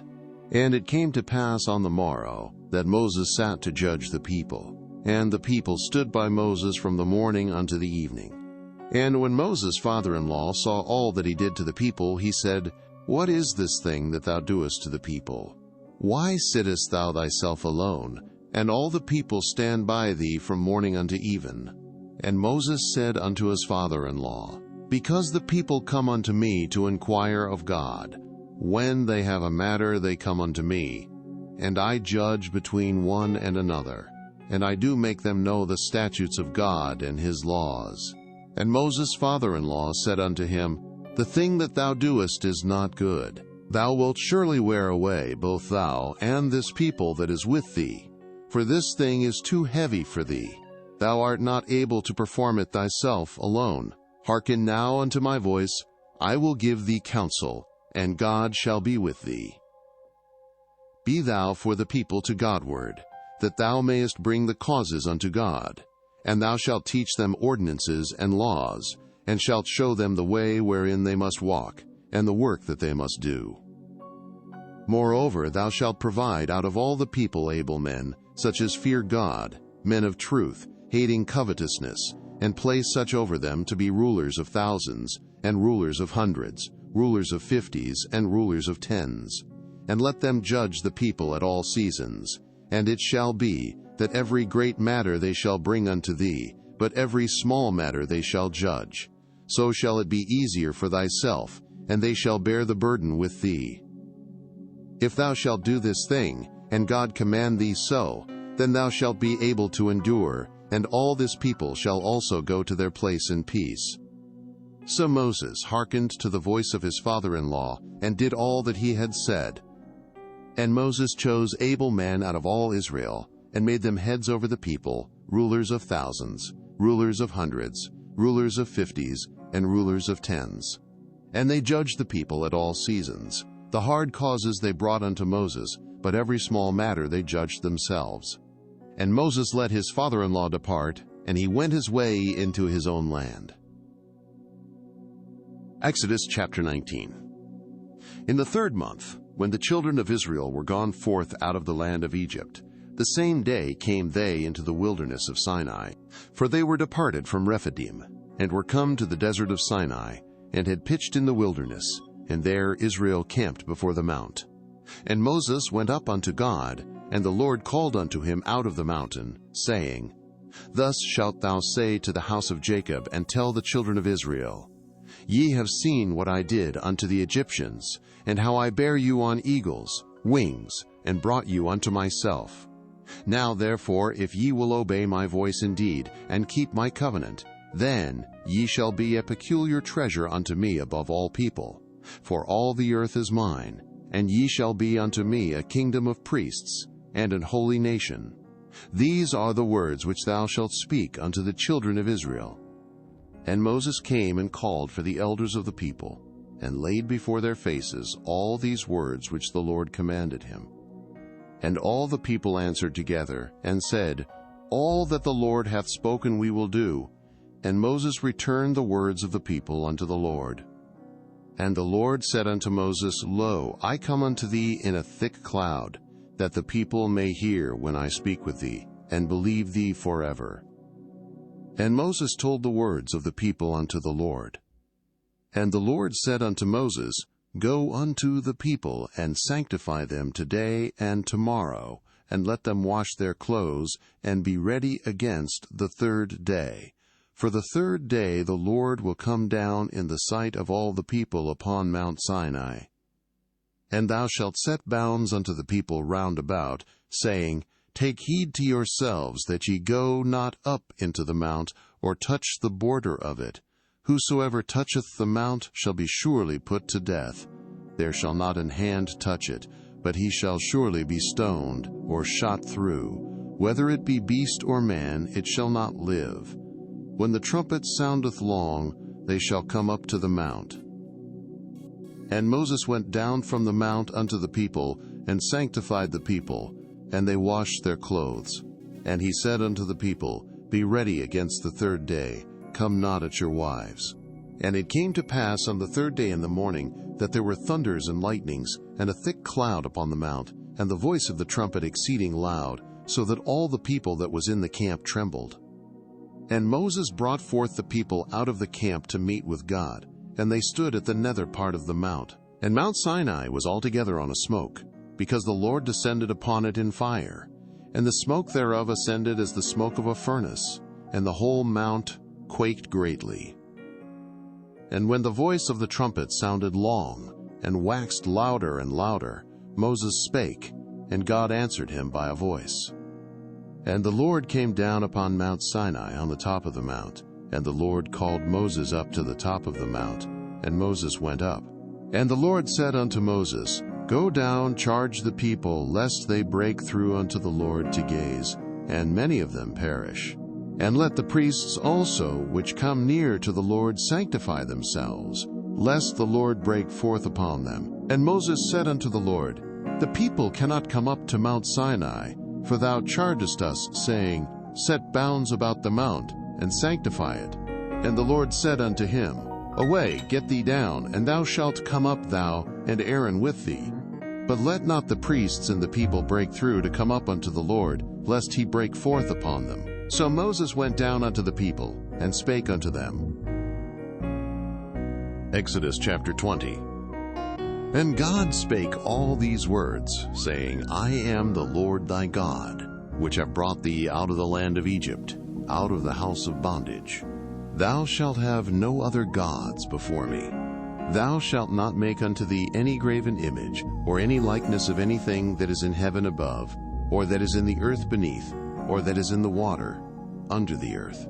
Thou shalt not bow down thyself to them, nor serve them.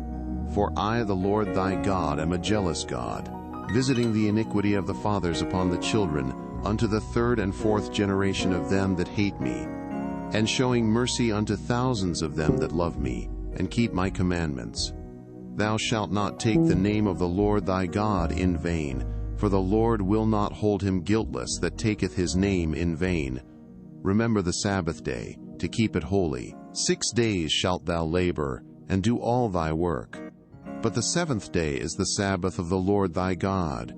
In it thou shalt not do any work, thou, nor thy son, nor thy daughter, thy manservant, nor thy maidservant, nor thy cattle, nor thy stranger that is within thy gates. For in 6 days the Lord made heaven and earth, the sea, and all that in them is, and rested the seventh day. Wherefore the Lord blessed the Sabbath day and hallowed it. Honor thy father and thy mother, that thy days may be long upon the land which the Lord thy God giveth thee. Thou shalt not kill. Thou shalt not commit adultery. Thou shalt not steal. Thou shalt not bear false witness against thy neighbor. Thou shalt not covet thy neighbor's house. Thou shalt not covet thy neighbor's wife, nor his manservant, nor his maidservant, nor his ox, nor his ass, nor anything that is thy neighbor's. And all the people saw the thunderings, and the lightnings, and the noise of the trumpet, and the mountain smoking. And when the people saw it, they removed and stood afar off. And they said unto Moses, Speak thou with us, and we will hear. But let not God speak with us, lest we die. And Moses said unto the people, Fear not, for God is come to prove you, and that his fear may be before your faces, that ye sin not. And the people stood afar off, and Moses drew near unto the thick darkness where God was. And the Lord said unto Moses, Thus thou shalt say unto the children of Israel, Ye have seen that I have talked with you from heaven. Ye shall not make with me gods of silver, Neither shall ye make unto you gods of gold. An altar of earth thou shalt make unto me, and shalt sacrifice thereon thy burnt offerings, and thy peace offerings, thy sheep and thine oxen. In all places where I record my name I will come unto thee, and I will bless thee. And if thou wilt make me an altar of stone, thou shalt not build it of hewn stone, for if thou lift up thy tool upon it, thou hast polluted it. Neither shalt thou go up by steps unto mine altar, that thy nakedness be not discovered thereon. Exodus chapter 21. Now these are the judgments which thou shalt set before them. If thou buy an Hebrew servant, 6 years he shall serve, and in the 7th he shall go out free for nothing. If he came in by himself, he shall go out by himself. If he were married, then his wife shall go out with him. If his master have given him a wife, and she have borne him sons or daughters, the wife and her children shall be her master's, and he shall go out by himself. And if the servant shall plainly say, I love my master, my wife, and my children, I will not go out free, then his master shall bring him unto the judges. He shall also bring him to the door, or unto the doorpost. And his master shall bore his ear through with an awl, and he shall serve him forever. And if a man sell his daughter to be a maidservant, she shall not go out, as the menservants do. If she please not her master, who hath betrothed her to himself, then shall he let her be redeemed.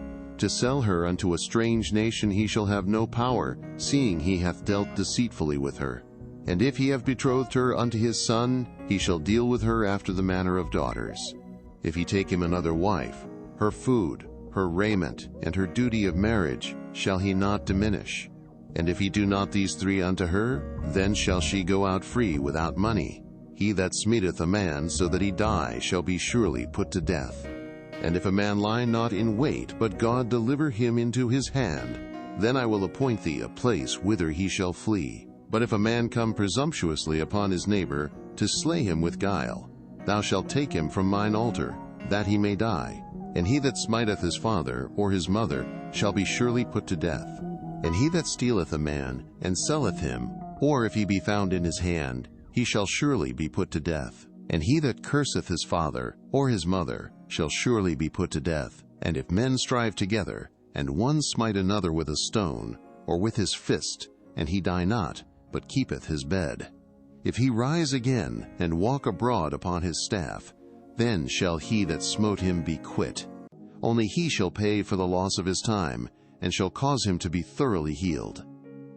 And if a man smite his servant or his maid with a rod, and he die under his hand, he shall be surely punished.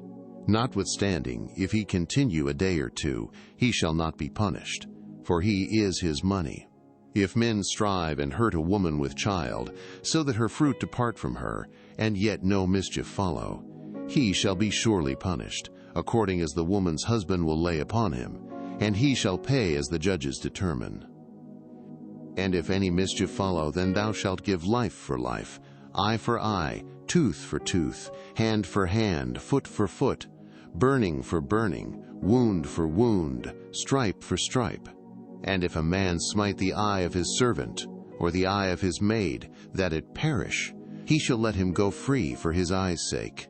And if he smite out his manservant's tooth, or his maidservant's tooth, he shall let him go free for his tooth's sake. If an ox gore a man or a woman, that they die, then the ox shall be surely stoned, and his flesh shall not be eaten, but the owner of the ox shall be quit. But if the ox were wont to push with his horn in time past, and it hath been testified to his owner, and he hath not kept him in, but that he hath killed a man or a woman, the ox shall be stoned, and his owner also shall be put to death.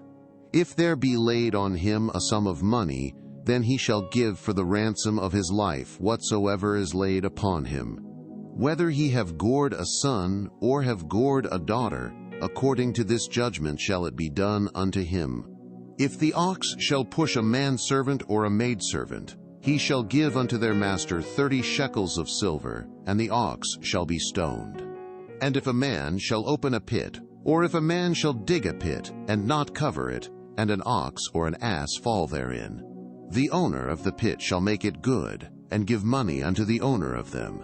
and the dead beast shall be his. And if one man's ox hurt another's, that he die, then they shall sell the live ox, and divide the money of it, and the dead ox also they shall divide. Or if it be known that the ox hath used to push in time past, and his owner hath not kept him in, he shall surely pay ox for ox, and the dead shall be his own. Exodus chapter 22. If a man shall steal an ox, or a sheep, and kill it, or sell it, he shall restore 5 oxen for an ox, and 4 sheep for a sheep. If a thief be found breaking up, and be smitten that he die, there shall no blood be shed for him. If the sun be risen upon him, there shall be blood shed for him, for he should make full restitution. If he have nothing, then he shall be sold for his theft. If the theft be certainly found in his hand alive, whether it be ox or ass or sheep, he shall restore double. If a man shall cause a field or vineyard to be eaten, and shall put in his beast, and shall feed in another man's field, of the best of his own field, and of the best of his own vineyard, shall he make restitution. If fire break out and catch in thorns, so that the stacks of corn or the standing corn or the field be consumed therewith, he that kindled the fire shall surely make restitution. If a man shall deliver unto his neighbor money or stuff to keep, and it be stolen out of the man's house, if the thief be found, let him pay double.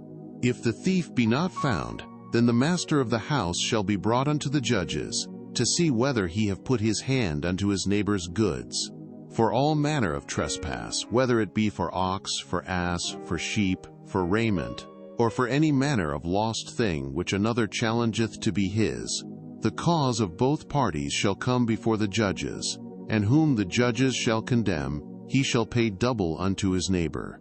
If a man deliver unto his neighbor an ass, or an ox, or a sheep, or any beast, to keep, and it die, or be hurt, or driven away, no man seeing it, then shall an oath of the Lord be between them both, that he hath not put his hand unto his neighbor's goods, and the owner of it shall accept thereof, and he shall not make it good. And if it be stolen from him, he shall make restitution unto the owner thereof. If it be torn in pieces, then let him bring it for witness, and he shall not make good that which was torn. And if a man borrow aught of his neighbor, and it be hurt or die, the owner thereof being not with it, he shall surely make it good. But if the owner thereof be with it, he shall not make it good. If it be an hired thing, it came for his hire. And if a man entice a maid that is not betrothed, and lie with her, he shall surely endow her to be his wife. If her father utterly refuse to give her unto him, he shall pay money according to the dowry of virgins. Thou shalt not suffer a witch to live. Whosoever lieth with a beast shall surely be put to death. He that sacrificeth unto any god, save unto the Lord only, he shall be utterly destroyed. Thou shalt neither vex a stranger, nor oppress him, for ye were strangers in the land of Egypt. Ye shall not afflict any widow, or fatherless child. If thou afflict them in any wise, and they cry at all unto me, I will surely hear their cry. And my wrath shall wax hot, and I will kill you with the sword. And your wives shall be widows, and your children fatherless. If thou lend money to any of my people that is poor by thee, thou shalt not be to him as an usurer, neither shalt thou lay upon him usury. If thou at all take thy neighbor's raiment to pledge, thou shalt deliver it unto him by that the sun goeth down, for that is his covering only, it is his raiment for his skin. Wherein shall he sleep? And it shall come to pass, when he crieth unto me, that I will hear, for I am gracious. Thou shalt not revile the gods, nor curse the ruler of thy people. Thou shalt not delay to offer the first of thy ripe fruits, and of thy liquors. The firstborn of thy sons shalt thou give unto me. Likewise shalt thou do with thine oxen, and with thy sheep. 7 days it shall be with his dam. On the 8th day thou shalt give it me. And ye shall be holy men unto me. Neither shall ye eat any flesh that is torn of beasts in the field. Ye shall cast it to the dogs. Exodus chapter 23. Thou shalt not raise a false report. Put not thine hand with the wicked to be an unrighteous witness. Thou shalt not follow a multitude to do evil. Neither shalt thou speak in a cause to decline after many to wrest judgment. Neither shalt thou countenance a poor man in his cause. If thou meet thine enemy's ox or his ass going astray, thou shalt surely bring it back to him again. If thou see the ass of him that hateth thee lying under his burden, and wouldest forbear to help him, thou shalt surely help with him. Thou shalt not wrest the judgment of thy poor in his cause. Keep thee far from a false matter. And the innocent and righteous slay thou not, for I will not justify the wicked. And thou shalt take no gift, for the gift blindeth the wise, and perverteth the words of the righteous. Also thou shalt not oppress a stranger, for ye know the heart of a stranger, seeing ye were strangers in the land of Egypt. And 6 years thou shalt sow thy land, and shalt gather in the fruits thereof. But the 7th year thou shalt let it rest and lie still, that the poor of thy people may eat, and what they leave the beasts of the field shall eat. In like manner thou shalt deal with thy vineyard, and with thy oliveyard. 6 days thou shalt do thy work, and on the 7th day thou shalt rest, that thine ox and thine ass may rest, and the son of thy handmaid, and the stranger may be refreshed. And in all things that I have said unto you be circumspect, and make no mention of the name of other gods, neither let it be heard out of thy mouth. 3 times thou shalt keep a feast unto me in the year. Thou shalt keep the feast of unleavened bread. Thou shalt eat unleavened bread 7 days, as I commanded thee, in the time appointed of the month Abib.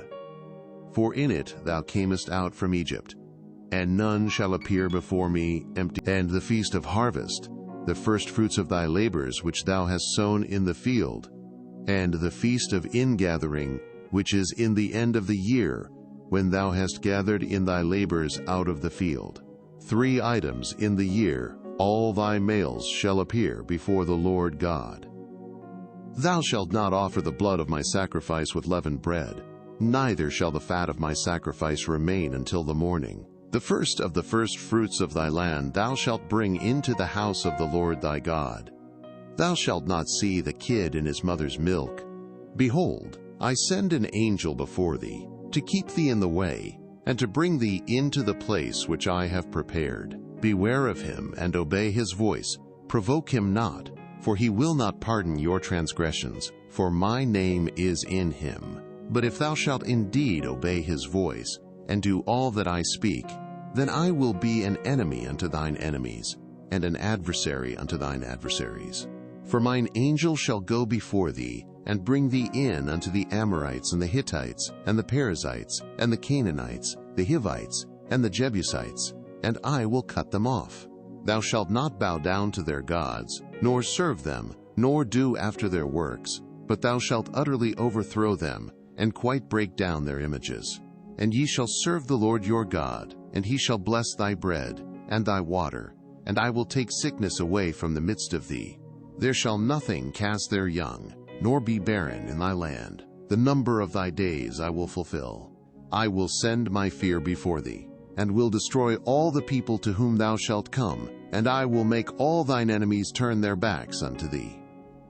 And I will send hornets before thee, which shall drive out the Hivite, the Canaanite, and the Hittite from before thee. I will not drive them out from before thee in 1 year, lest the land become desolate, and the beast of the field multiply against thee.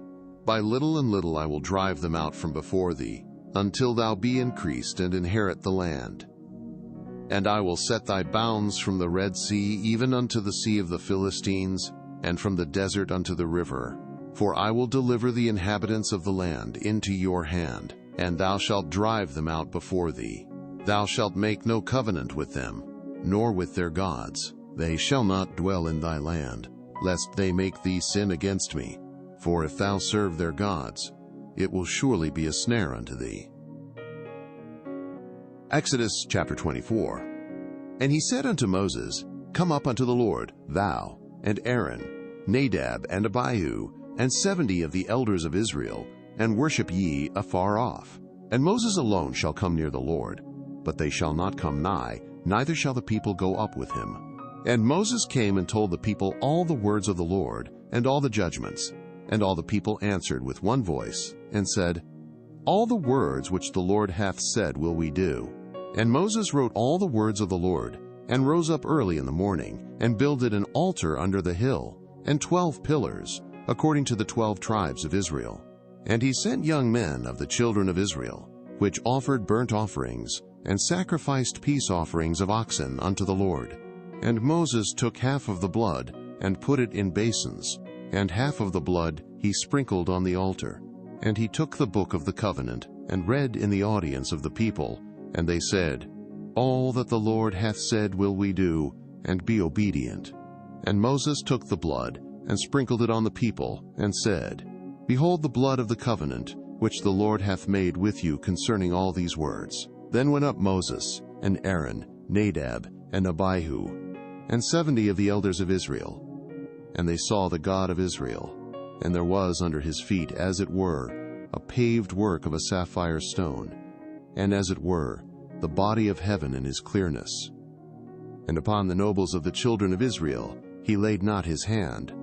Also they saw God, and did eat and drink. And the Lord said unto Moses, Come up to me into the mount, and be there. And I will give thee tables of stone, and a law, and commandments which I have written, that thou mayest teach them. And Moses rose up, and his minister Joshua. And Moses went up into the mount of God. And he said unto the elders, Tarry ye here for us, until we come again unto you. And behold, Aaron and Hur are with you. If any man have any matters to do, let him come unto them. And Moses went up into the mount, and a cloud covered the mount. And the glory of the Lord abode upon Mount Sinai, and the cloud covered it 6 days. And the 7th day he called unto Moses out of the midst of the cloud. And the sight of the glory of the Lord was like devouring fire on the top of the mount in the eyes of the children of Israel. And Moses went into the midst of the cloud, and gat him up into the mount. And Moses was in the mount 40 days and 40 nights. Exodus chapter 25. And the Lord spake unto Moses, saying, Speak unto the children of Israel, that they bring me an offering. Of every man that giveth it willingly with his heart, ye shall take my offering. And this is the offering which ye shall take of them: gold, and silver, and brass, and blue, and purple, and scarlet, and fine linen, and goats' hair, and rams, skins dyed red, and badgers, skins and shittim wood. Oil for the light, spices for anointing oil, and for sweet incense, onyx stones, and stones to be set in the ephod, and in the breastplate. And let them make me a sanctuary, that I may dwell among them, according to all that I show thee, after the pattern of the tabernacle, and the pattern of all the instruments thereof, even so shall ye make it. And they shall make an ark of shittim wood. 2 cubits and a half shall be the length thereof, and 1 cubit and a half the breadth thereof, and 1 cubit and a half the height thereof. And thou shalt overlay it with pure gold, within and without shalt thou overlay it, and shalt make upon it a crown of gold round about. And thou shalt cast 4 rings of gold for it, and put them in the 4 corners thereof, and 2 rings shall be in the one side of it, and 2 rings in the other side of it. And thou shalt make staves of shittim wood, and overlay them with gold. And thou shalt put the staves into the rings by the sides of the ark, that the ark may be borne with them. The staves shall be in the rings of the ark, they shall not be taken from it. And thou shalt put into the ark the testimony which I shall give thee. And thou shalt make a mercy seat of pure gold. 2 cubits and a half shall be the length thereof, and 1 cubit and a half the breadth thereof. And thou shalt make 2 cherubim of gold, of beaten work shalt thou make them, in the 2 ends of the mercy seat. And make 1 cherub on the one end, and the other cherub on the other end. Even of the mercy seat shall ye make the cherubim on the 2 ends thereof. And the cherubim shall stretch forth their wings on high, covering the mercy seat with their wings, and their faces shall look one to another. Toward the mercy seat shall the faces of the cherubim be. And thou shalt put the mercy seat above upon the ark, and in the ark thou shalt put the testimony that I shall give thee. And there I will meet with thee, and I will commune with thee from above the mercy seat, from between the two cherubim which are upon the ark of the testimony, of all things which I will give thee in commandment unto the children of Israel. Thou shalt also make a table of shittim wood. 2 cubits shall be the length thereof, and a cubit the breadth thereof, and a cubit and a half the height thereof. And thou shalt overlay it with pure gold, and make thereto a crown of gold round about. And thou shalt make unto it a border of an handbreadth round about, and thou shalt make a golden crown to the border thereof round about. And thou shalt make for it 4 rings of gold, and put the rings in the 4 corners that are on the 4 feet thereof. Over against the border shall the rings be for places of the staves to bear the table. And thou shalt make the staves of shittim wood, and overlay them with gold, that the table may be borne with them. And thou shalt make the dishes thereof, and spoons thereof, and covers thereof, and bowls thereof, to cover withal. Of pure gold shalt thou make them. And thou shalt set upon the table showbread before me always. And thou shalt make a candlestick of pure gold. Of beaten work shall the candlestick be made. His shaft and his branches, his bowls, his knops, and his flowers shall be of the same. And 6 branches shall come out of the sides of it, 3 branches of the candlestick out of the one side, and 3 branches of the candlestick out of the other side. 3 bowls made like unto almonds, with a knop and a flower in one branch, and 3 bowls made like almonds in the other branch, with a knop and a flower. So in the 6 branches that come out of the candlestick. And in the candlesticks shall be 4 bowls made like unto almonds, with their knops and their flowers.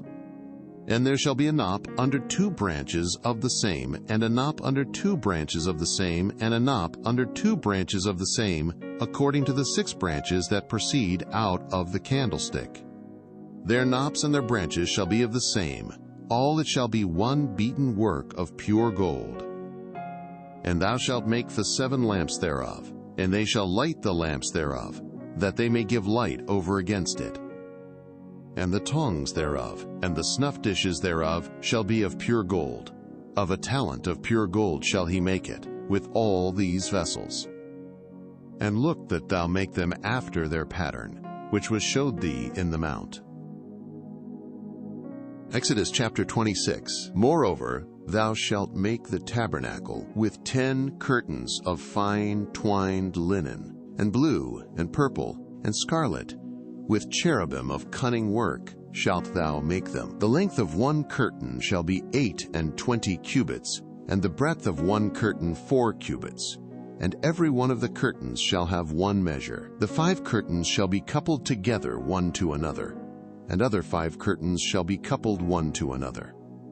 And thou shalt make loops of blue upon the edge of the one curtain, from the selvage in the coupling. And likewise shalt thou make in the uttermost edge of another curtain, in the coupling of the second. 50 loops shalt thou make in the one curtain, and 50 loops shalt thou make in the edge of the curtain, that is in the coupling of the second, that the loops may take hold one of another. And thou shalt make 50 taches of gold, and couple the curtains together with the taches, and it shall be one tabernacle. And thou shalt make curtains of goats, hair to be a covering upon the tabernacle. 11 curtains shalt thou make. The length of one curtain shall be 30 cubits, and the breadth of one curtain 4 cubits. And the 11 curtains shall be all of one measure. And thou shalt couple 5 curtains by themselves, and 6 curtains by themselves, and shalt double the 6th curtain in the forefront of the tabernacle. And thou shalt make 50 loops on the edge of the one curtain that is outmost in the coupling, and 50 loops in the edge of the curtain which coupleth the second. And thou shalt make 50 taches of brass, and put the taches into the loops, and couple the tent together, that it may be one. And the remnant that remaineth of the curtains of the tent, the half curtain that remaineth, shall hang over the backside of the tabernacle. And a cubit on the one side, and a cubit on the other side of that which remaineth in the length of the curtains of the tent, it shall hang over the sides of the tabernacle on this side and on that side, to cover it. And thou shalt make a covering for the tent of rams, skins dyed red, and a covering above of badgers, skins. And thou shalt make boards for the tabernacle of shittim wood standing up. 10 cubits shall be the length of a board, and 1.5 cubits shall be the breadth of one board. 2 tenons shall there be in one board, set in order one against another. Thus shalt thou make for all the boards of the tabernacle. And thou shalt make the boards for the tabernacle, 20 boards on the south side, southward. And thou shalt make 40 sockets of silver under the 20 boards, 2 sockets under one board for his 2 tenons, and 2 sockets under another board for his 2 tenons. And for the second side of the tabernacle, on the north side, there shall be 20 boards, and their 40 sockets of silver, 2 sockets under one board, and 2 sockets under another board. And for the sides of the tabernacle westward, thou shalt make 6 boards, and 2 boards shalt thou make for the corners of the tabernacle in the 2 sides. And they shall be coupled together beneath, and they shall be coupled together above the head of it unto one ring.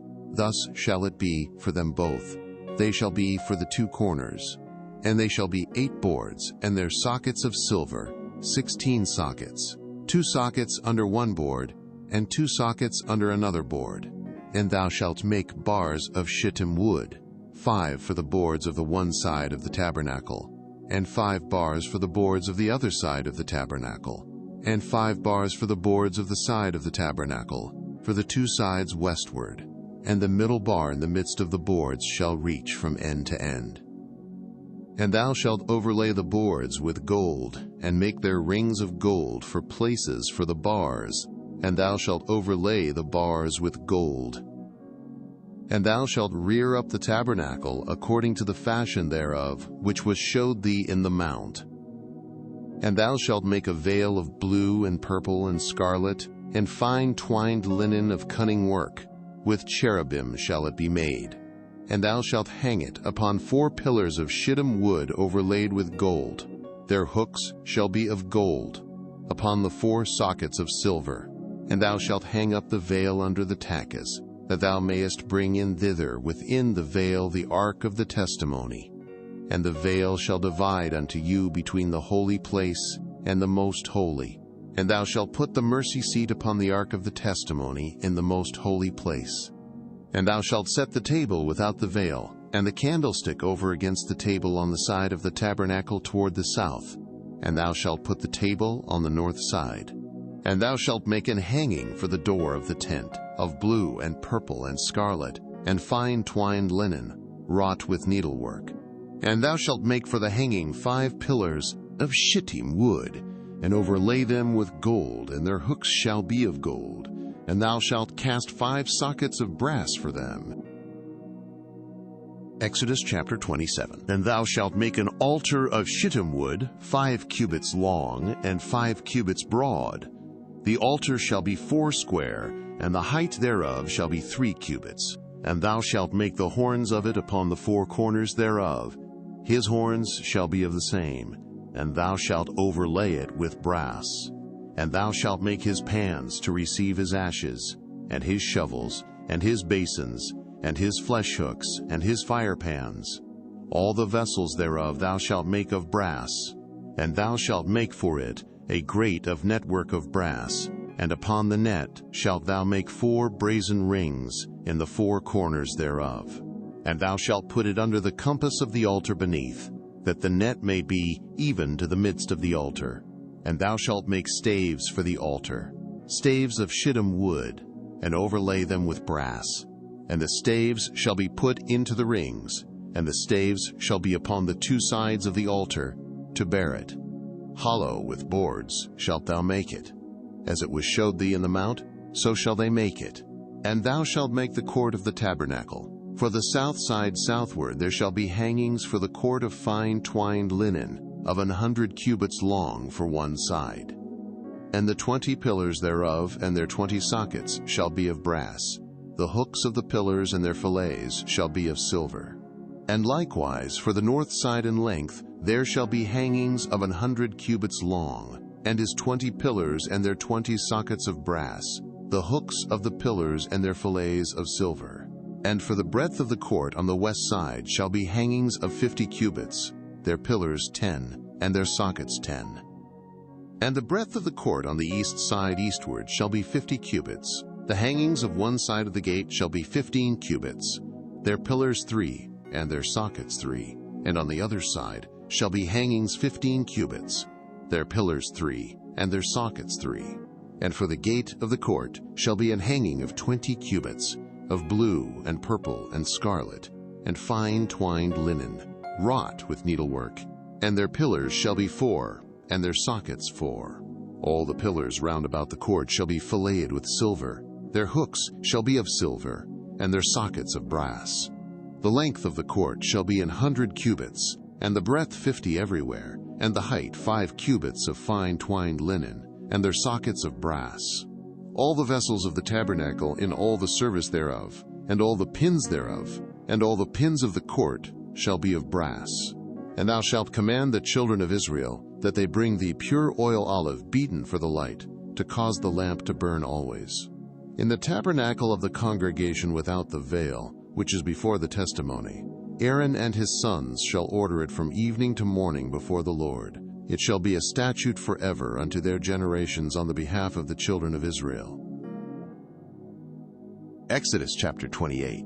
And take thou unto thee Aaron thy brother, and his sons with him, from among the children of Israel, that he may minister unto me in the priest's office, even Aaron, Nadab and Abihu, Eleazar and Ithamar, Aaron's sons. And thou shalt make holy garments for Aaron thy brother, for glory and for beauty. And thou shalt speak unto all that are wise-hearted, whom I have filled with the spirit of wisdom, that they may make Aaron's garments to consecrate him, that he may minister unto me in the priest's office. And these are the garments which they shall make: a breastplate, and an ephod, and a robe, and a broidered coat, a mitre, and a girdle. And they shall make holy garments for Aaron thy brother and his sons, that he may minister unto me in the priest's office. And they shall take gold, and blue, and purple, and scarlet, and fine linen. And they shall make the ephod of gold, of blue, and of purple, of scarlet, and fine twined linen, with cunning work. It shall have the 2 shoulder pieces thereof joined at the 2 edges thereof, and so it shall be joined together. And the curious girdle of the ephod, which is upon it, shall be of the same, according to the work thereof, even of gold, of blue, and purple, and scarlet, and fine twined linen.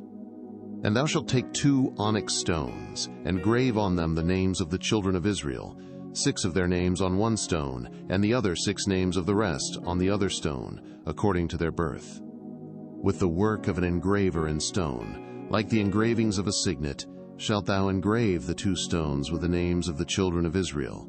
Thou shalt make them to be set in ouches of gold. And thou shalt put the 2 stones upon the shoulders of the ephod, for stones of memorial unto the children of Israel. And Aaron shall bear their names before the Lord upon his 2 shoulders for a memorial. And thou shalt make ouches of gold, and 2 chains of pure gold at the ends. Of wreathed work shalt thou make them, and fasten the wreathed chains to the ouches. And thou shalt make the breastplate of judgment with cunning work. After the work of the ephod thou shalt make it. Of gold, of blue, and of purple, and of scarlet, and of fine twined linen shalt thou make it. 4 it shall be being doubled. A span shall be the length thereof, and a span shall be the breadth thereof. And thou shalt set in it settings of stones, even 4 rows of stones. The first row shall be a sardius, a topaz, and a carbuncle. This shall be the first row. And the second row shall be an emerald, a sapphire, and a diamond. And the third row a ligure, an agate, and an amethyst. And the fourth row a beryl, and an onyx, and a jasper. They shall be set in gold in their enclosings. And the stone shall be with the names of the children of Israel, 12 according to their names, like the engravings of a signet. Every one with his name shall they be according to the 12 tribes. And thou shalt make upon the breastplate chains at the ends of wreathed work of pure gold. And thou shalt make upon the breastplate 2 rings of gold, and shalt put the 2 rings on the 2 ends of the breastplate. And thou shalt put the 2 wreathed chains of gold in the 2 rings which are on the ends of the breastplate. And the other 2 ends of the 2 wreathed chains thou shalt fasten in the 2 ouches, and put them on the shoulder pieces of the ephod before it. And thou shalt make 2 rings of gold, and thou shalt put them upon the 2 ends of the breastplate in the border thereof, which is in the side of the ephod inward. And 2 other rings of gold thou shalt make, and shalt put them on the 2 sides of the ephod underneath, toward the forepart thereof, over against the other coupling thereof, above the curious girdle of the ephod. And they shall bind the breastplate by the rings thereof unto the rings of the ephod with a lace of blue, that it may be above the curious girdle of the ephod, and that the breastplate be not loosed from the ephod. And Aaron shall bear the names of the children of Israel in the breastplate of judgment upon his heart, when he goeth in unto the holy place, for a memorial before the Lord continually. And thou shalt put in the breastplate of judgment the Urim and the Thummim. And they shall be upon Aaron's heart, when he goeth in before the Lord. And Aaron shall bear the judgment of the children of Israel upon his heart before the Lord continually. And thou shalt make the robe of the ephod all of blue. And there shall be an hole in the top of it, in the midst thereof. It shall have a binding of woven work round about the hole of it, as it were the hole of an habergeon, that it be not rent. And beneath upon the hem of it thou shalt make pomegranates of blue, and of purple, and of scarlet, round about the hem thereof, and bells of gold between them round about, a golden bell and a pomegranate, a colded jottle, golden bell and a pomegranate, upon the hem of the robe round about. And it shall be upon Aaron to minister, and his sound shall be heard, when he goeth in unto the holy place before the Lord, and when he cometh out, that he die not. And thou shalt make a plate of pure gold, and grave upon it, like the engravings of a signet, holiness to the Lord.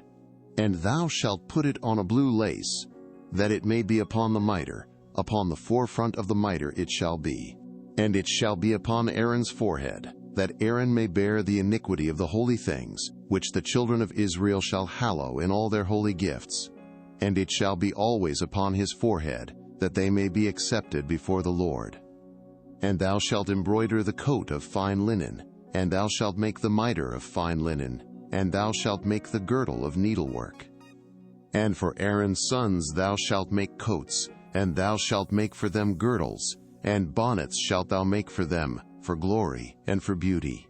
And thou shalt put them upon Aaron thy brother and his sons with him, and shalt anoint them, and consecrate them, and sanctify them, that they may minister unto me in the priest's office. And thou shalt make them linen breeches to cover their nakedness. From the loins even unto the thighs they shall reach. And they shall be upon Aaron and upon his sons when they come in unto the tabernacle of the congregation, or when they come near unto the altar to minister in the holy place, that they bear not iniquity and die. It shall be a statute forever unto him and his seed after him. Exodus chapter 29. And this is the thing that thou shalt do unto them to hallow them, to minister unto me in the priest's office. Take 1 young bullock, and 2 rams without blemish, and unleavened bread, and cakes unleavened tempered with oil, and wafers unleavened anointed with oil. Of wheaten flour shalt thou make them, and thou shalt put them into 1 basket, and bring them in the basket, with the bullock and the 2 rams. And Aaron and his sons thou shalt bring unto the door of the tabernacle of the congregation, and shalt wash them with water. And thou shalt take the garments, and put upon Aaron the coat, and the robe of the ephod, and the breastplate, and gird him with the curious girdle of the ephod. And thou shalt put the mitre upon his head, and put the holy crown upon the mitre. Then shalt thou take the anointing oil, and pour it upon his head, and anoint him. And thou shalt bring his sons, and put coats upon them. And thou shalt gird them with girdles, Aaron and his sons, and put the bonnets on them. And the priest's office shall be theirs for a perpetual statute, and thou shalt consecrate Aaron and his sons. And thou shalt cause a bullock to be brought before the tabernacle of the congregation, and Aaron and his sons shall put their hands upon the head of the bullock. And thou shalt kill the bullock before the Lord, by the door of the tabernacle of the congregation. And thou shalt take of the blood of the bullock, and put it upon the horns of the altar with thy finger, and pour all the blood beside the bottom of the altar. And thou shalt take all the fat that covereth the inwards, and the caul that is above the liver, and the 2 kidneys, and the fat that is upon them, and burn them upon the altar. But the flesh of the bullock, and his skin, and his dung, shalt thou burn with fire without the camp. It is a sin offering. Thou shalt also take 1 ram, and Aaron and his sons shall put their hands upon the head of the ram. And thou shalt slay the ram, and thou shalt take his blood, and sprinkle it round about upon the altar. And thou shalt cut the ram in pieces, and wash the inwards of him, and his legs, and put them unto his pieces, and unto his head. And thou shalt burn the whole ram upon the altar. It is a burnt offering unto the Lord. It is a sweet savor, an offering made by fire unto the Lord. And thou shalt take the other ram, and Aaron and his sons shall put their hands upon the head of the ram. Then shalt thou kill the ram, and take of his blood, and put it upon the tip of the right ear of Aaron, and upon the tip of the right ear of his sons, and upon the thumb of their right hand, and upon the great toe of their right foot, and sprinkle the blood upon the altar round about. And thou shalt take of the blood that is upon the altar, and of the anointing oil, and sprinkle it upon Aaron, and upon his garments, and upon his sons, and upon the garments of his sons with him, and he shall be hallowed, and his garments, and his sons' garments with him. Also thou shalt take of the ram the fat and the rump, and the fat that covereth the inwards, and the caul above the liver, and the 2 kidneys, and the fat that is upon them, and the right shoulder, for it is a ram of consecration, and 1 loaf of bread, and 1 cake of oiled bread, and 1 wafer out of the basket of the unleavened bread that is before the Lord. And thou shalt put all in the hands of Aaron, and in the hands of his sons, and shalt wave them for a wave offering before the Lord. And thou shalt receive them of their hands, and burn them upon the altar for a burnt offering, for a sweet savor before the Lord. It is an offering made by fire unto the Lord. And thou shalt take the breast of the ram of Aaron's consecration, and wave it for a wave offering before the Lord, and it shall be thy part. And thou shalt sanctify the breast of the wave offering, and the shoulder of the heave offering which is waved, and which is heaved up, of the ram of the consecration, even of that which is for Aaron, and of that which is for his sons. And it shall be Aaron's and his sons, by a statute forever from the children of Israel, for it is an heave offering. And it shall be an heave offering from the children of Israel of the sacrifice of their peace offerings, even their heave offering unto the Lord. And the holy garments of Aaron shall be his sons, after him, to be anointed therein, and to be consecrated in them. And that son that is priest in his stead shall put them on 7 days, when he cometh into the tabernacle of the congregation to minister in the holy place. And thou shalt take the ram of the consecration, and seethe his flesh in the holy place. And Aaron and his sons shall eat the flesh of the ram, and the bread that is in the basket by the door of the tabernacle of the congregation. And they shall eat those things wherewith the atonement was made, to consecrate and to sanctify them. But a stranger shall not eat thereof, because they are holy. And if aught of the flesh of the consecrations or of the bread remain unto the morning, then thou shalt burn the remainder with fire. It shall not be eaten, because it is holy. And thus shalt thou do unto Aaron and to his sons, according to all things which I have commanded thee. 7 days shalt thou consecrate them. And thou shalt offer every day a bullock for a sin offering for atonement. And thou shalt cleanse the altar when thou hast made an atonement for it, and thou shalt anoint it to sanctify it. 7 days thou shalt make an atonement for the altar, and sanctify it. And it shall be an altar most holy. Whatsoever toucheth the altar shall be holy. Now this is that which thou shalt offer upon the altar: 2 lambs of the first year, day by day continually. The 1 lamb thou shalt offer in the morning, and the other lamb thou shalt offer at even. And with the 1 lamb 1/10 deal of flour mingled with the 4th part of an hin of beaten oil, and the 4th part of an hin of wine for a drink offering. And the other lamb thou shalt offer at even, and shalt do thereto according to the meat offering of the morning, and according to the drink offering thereof, for a sweet savor, an offering made by fire unto the Lord. This shall be a continual burnt offering throughout your generations at the door of the tabernacle of the congregation before the Lord, where I will meet you, to speak there unto thee. And there I will meet with the children of Israel, and the tabernacle shall be sanctified by my glory. And I will sanctify the tabernacle of the congregation, and the altar. I will sanctify also both Aaron and his sons, to minister to me in the priest's office. And I will dwell among the children of Israel, and will be their God. And they shall know that I am the Lord their God, that brought them forth out of the land of Egypt, that I may dwell among them. I am the Lord their God. Exodus chapter 30. And thou shalt make an altar to burn incense upon. Of shittim wood shalt thou make it. A cubit shall be the length thereof, and a cubit the breadth thereof. 80 shall it be, and 2 cubits shall be the height thereof. The horns thereof shall be of the same. And thou shalt overlay it with pure gold, the top thereof, and the sides thereof round about, and the horns thereof.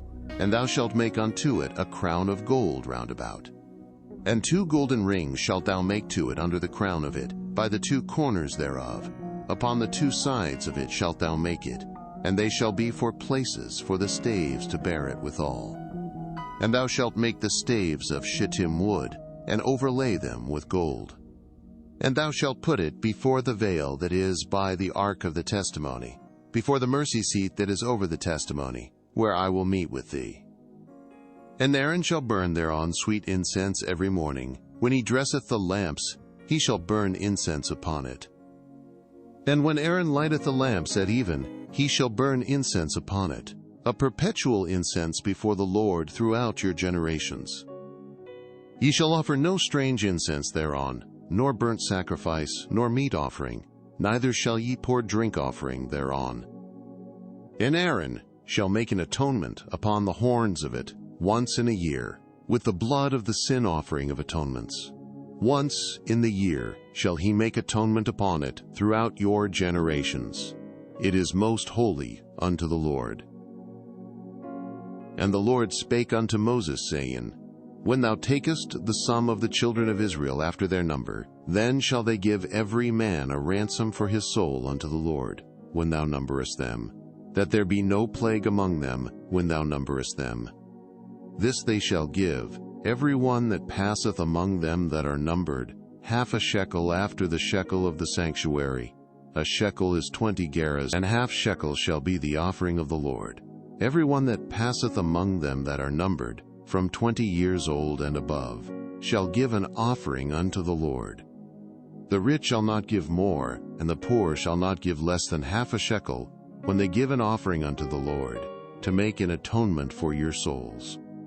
And thou shalt take the atonement money of the children of Israel, and shalt appoint it for the service of the tabernacle of the congregation, that it may be a memorial unto the children of Israel before the Lord, to make an atonement for your souls. And the Lord spake unto Moses, saying, Thou shalt also make a laver of brass, and his foot also of brass, to wash withal, and thou shalt put it between the tabernacle of the congregation and the altar, and thou shalt put water therein. For Aaron and his sons shall wash their hands and their feet thereat. When they go into the tabernacle of the congregation, they shall wash with water, that they die not. Or when they come near to the altar to minister, to burn offering made by fire unto the Lord. So they shall wash their hands and their feet, that they die not. And it shall be a statute forever to them, even to him and to his seed throughout their generations.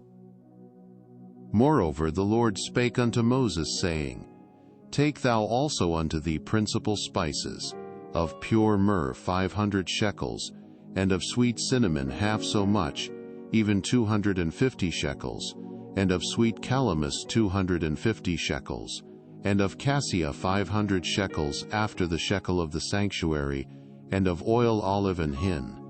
And thou shalt make it an oil of holy ointment, an ointment compound after. And thou shalt anoint the tabernacle of the congregation therewith, and the ark of the testimony, and the table and all his vessels, and the candlestick and his vessels, and the altar of incense, and the altar of burnt offering with all his vessels, and the laver and his foot. And thou shalt sanctify them, that they may be most holy. Whatsoever toucheth them shall be holy. And thou shalt anoint Aaron and his sons, and consecrate them, that they may minister unto me in the priest's office. And thou shalt speak unto the children of Israel, saying, This shall be an holy anointing oil unto me throughout your generations. Upon man's flesh shall it not be poured, neither shall ye make any other like it after the composition of it. It is holy, and it shall be holy unto you. Whosoever compoundeth any like it, or whosoever putteth any of it upon a stranger, shall even be cut off from his people. And the Lord said unto Moses, Take unto thee sweet spices, stacte, and onycha, and galbanum, these sweet spices with pure frankincense. Of each shall there be a like weight, and thou shalt make it a perfume, a confection after the art of the apothecary, tempered together pure and holy. And thou shalt beat some of it very small, and put of it before thee apart. Testimony in the tabernacle of the congregation, where I will meet with thee. It shall be unto you most holy. And as for the perfume which thou shalt make, ye shall not make to yourselves according to the composition thereof. It shall be unto thee holy for the Lord. Whosoever shall make like unto that, to smell thereto, shall even be cut off from his people. Exodus chapter 31. And the Lord spake unto Moses, saying, See, I have called by name Bezaleel the son of Uri, the son of Hur, of the tribe of Judah, and I have filled him with the Spirit of God, in wisdom, and in understanding, and in knowledge, and in all manner of workmanship, to devise cunning works, to work in gold, and in silver, and in brass, and in cutting of stones, to set them, and in carving of timber, to work in all manner of workmanship. And I, behold, I have given with him Aholiab, the son of Ahisamach, of the tribe of Dan. And in the hearts of all that are wise-hearted I have put wisdom, that they may make all that I have commanded thee. The tabernacle of the congregation, and the ark of the testimony, and the mercy seat that is thereupon, and all the furniture of the tabernacle, and the table and his furniture, and the pure candlestick with all his furniture, and the altar of incense, and the altar of burnt offering with all his furniture. And the Lord spake unto Moses, saying, Speak thou also unto the children of Israel, saying, Verily my Sabbaths ye shall keep, for it is a sign between me and you throughout your generations, that ye may know that I am the Lord, that doth sanctify you. Ye shall keep the Sabbath therefore, for it is holy unto you. Every one that defileth it shall surely be put to death. For whosoever doeth any work therein, that soul shall be cut off from among his people. 6 days may work be done, but in the 7th is the Sabbath of rest, holy to the Lord. Whosoever doeth any work in the Sabbath day, he shall surely be put to death. Wherefore the children of Israel shall keep the Sabbath, to observe the Sabbath throughout their generations, for a perpetual covenant. It is a sign between me and the children of Israel forever. For in 6 days the Lord made heaven and earth, and on the 7th day he rested, and was refreshed. And he gave unto Moses, when he had made an end of communing with him upon Mount Sinai, 2 tables of testimony, tables of stone, written with the finger of God. Exodus chapter 32. And when the people saw that Moses delayed to come down out of the mount, the people gathered themselves together unto Aaron, and said unto him, Up, make us gods, which shall go before us. For as for this Moses, the man that brought us up out of the land of Egypt, we wot not what is become of him. And Aaron said unto them, Break off the golden earrings which are in the ears of your wives, of your sons, and of your daughters, and bring them unto me. And all the people brake off the golden earrings which were in their ears, and brought them unto Aaron. And he received them at their hand, and fashioned it with a graving tool, after he had made it a molten calf. And they said, These be thy gods, O Israel, which brought thee up out of the land of Egypt. And when Aaron saw it, he built an altar before it. And Aaron made proclamation, and said, Tomorrow is a feast to the Lord. And they rose up early on the morrow, and offered burnt offerings, and brought peace offerings. And the people sat down to eat and to drink, and rose up to play. And the Lord said unto Moses, Go, get thee down, for thy people, which thou broughtest out of the land of Egypt, have corrupted themselves. They have turned aside quickly out of the way which I commanded them. They have made them a molten calf, and have worshipped it, and have sacrificed thereunto, and said, These be thy gods, O Israel, which have brought thee up out of the land of Egypt. And the Lord said unto Moses, I have seen this people, and behold, it is a stiff-necked people. Now therefore let me alone, that my wrath may wax hot against them, and that I may consume them, and I will make of thee a great nation. And Moses besought the Lord his God, and said, Lord, why doth thy wrath wax hot against thy people, which thou hast brought forth out of the land of Egypt with great power, and with a mighty hand? Wherefore should the Egyptians speak, and say, For mischief did he bring them out, to slay them in the mountains, and to consume them from the face of the earth? Turn from thy fierce wrath, and repent of this evil against thy people. Remember Abraham, Isaac, and Israel thy servants, to whom thou swarest by thine own self, and saidst unto them, I will multiply your seed as the stars of heaven, and all this land that I have spoken of will I give unto your seed, and they shall inherit it forever. And the Lord repented of the evil which he thought to do unto his people. And Moses turned, and went down from the mount, and the 2 tables of the testimony were in his hand. The tables were written on both their sides. On the one side and on the other were they written. And the tables were the work of God, and the writing was the writing of God, graven upon the tables. And when Joshua heard the noise of the people as they shouted, he said unto Moses, There is a noise of war in the camp. And he said, It is not the voice of them that shout for mastery, neither is it the voice of them that cry for being overcome. But the noise of them that sing do I hear. And it came to pass, as soon as he came nigh unto the camp, that he saw the calf and the dancing. And Moses' anger waxed hot, and he cast the tables out of his hands, and brake them beneath the mount. And he took the calf which they had made, and burnt it in the fire, and ground it to powder, and strewed it upon the water, and made the children of Israel drink of it. And Moses said unto Aaron, What did this people unto thee, that thou hast brought so great a sin upon them? And Aaron said, Let not the anger of my Lord wax hot. Thou knowest the people, that they are set on mischief. For they said unto me, Make us gods, which shall go before us. For as for this Moses, the man that brought us up out of the land of Egypt, we wot not what is become of him. And I said unto them, Whosoever hath any gold, let them break it off. So they gave it me. Then I cast it into the fire, and there came out this calf. And when Moses saw that the people were naked, for Aaron had made them naked unto their shame among their enemies, then Moses stood in the gate of the camp and said, Who is on the Lord's side? Let him come unto me. And all the sons of Levi gathered themselves together unto him. And he said unto them, Thus saith the Lord God of Israel, Put every man his sword by his side, and go in and out from gate to gate throughout the camp, and slay every man his brother, and every man his companion, and every man his neighbor. And the children of Levi did according to the word of Moses, and there fell of the people that day about 3,000 men. For Moses had said, Consecrate yourselves today to the Lord, even every man upon his son, and upon his brother, that he may bestow upon you a blessing this day.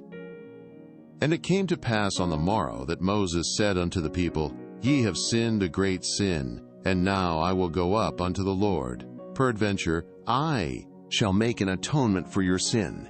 And Moses returned unto the Lord, and said, O this people have sinned a great sin, and have made them gods of gold. Yet now, if thou wilt forgive their sin, and if not, blot me, I pray thee, out of thy book which thou hast written. And the Lord said unto Moses, Whosoever hath sinned against me, him will I blot out of my book. Therefore, now go, lead the people unto the place of which I have spoken unto thee.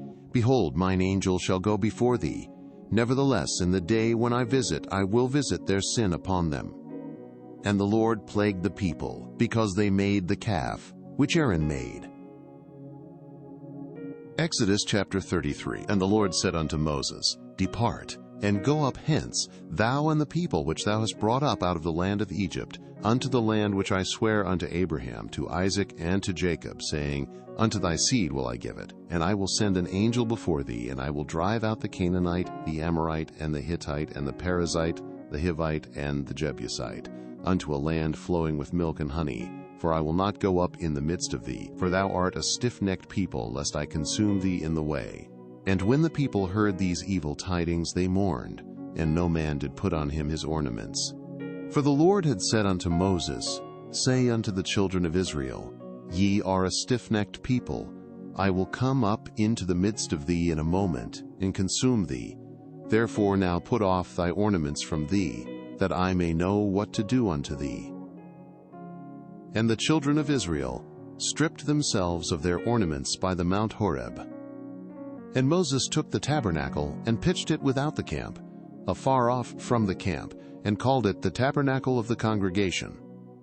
And it came to pass, that every one which sought the Lord went out unto the tabernacle of the congregation, which was without the camp. And it came to pass, when Moses went out unto the tabernacle, that all the people rose up, and stood every man at his tent door, and looked after Moses, until he was gone into the tabernacle.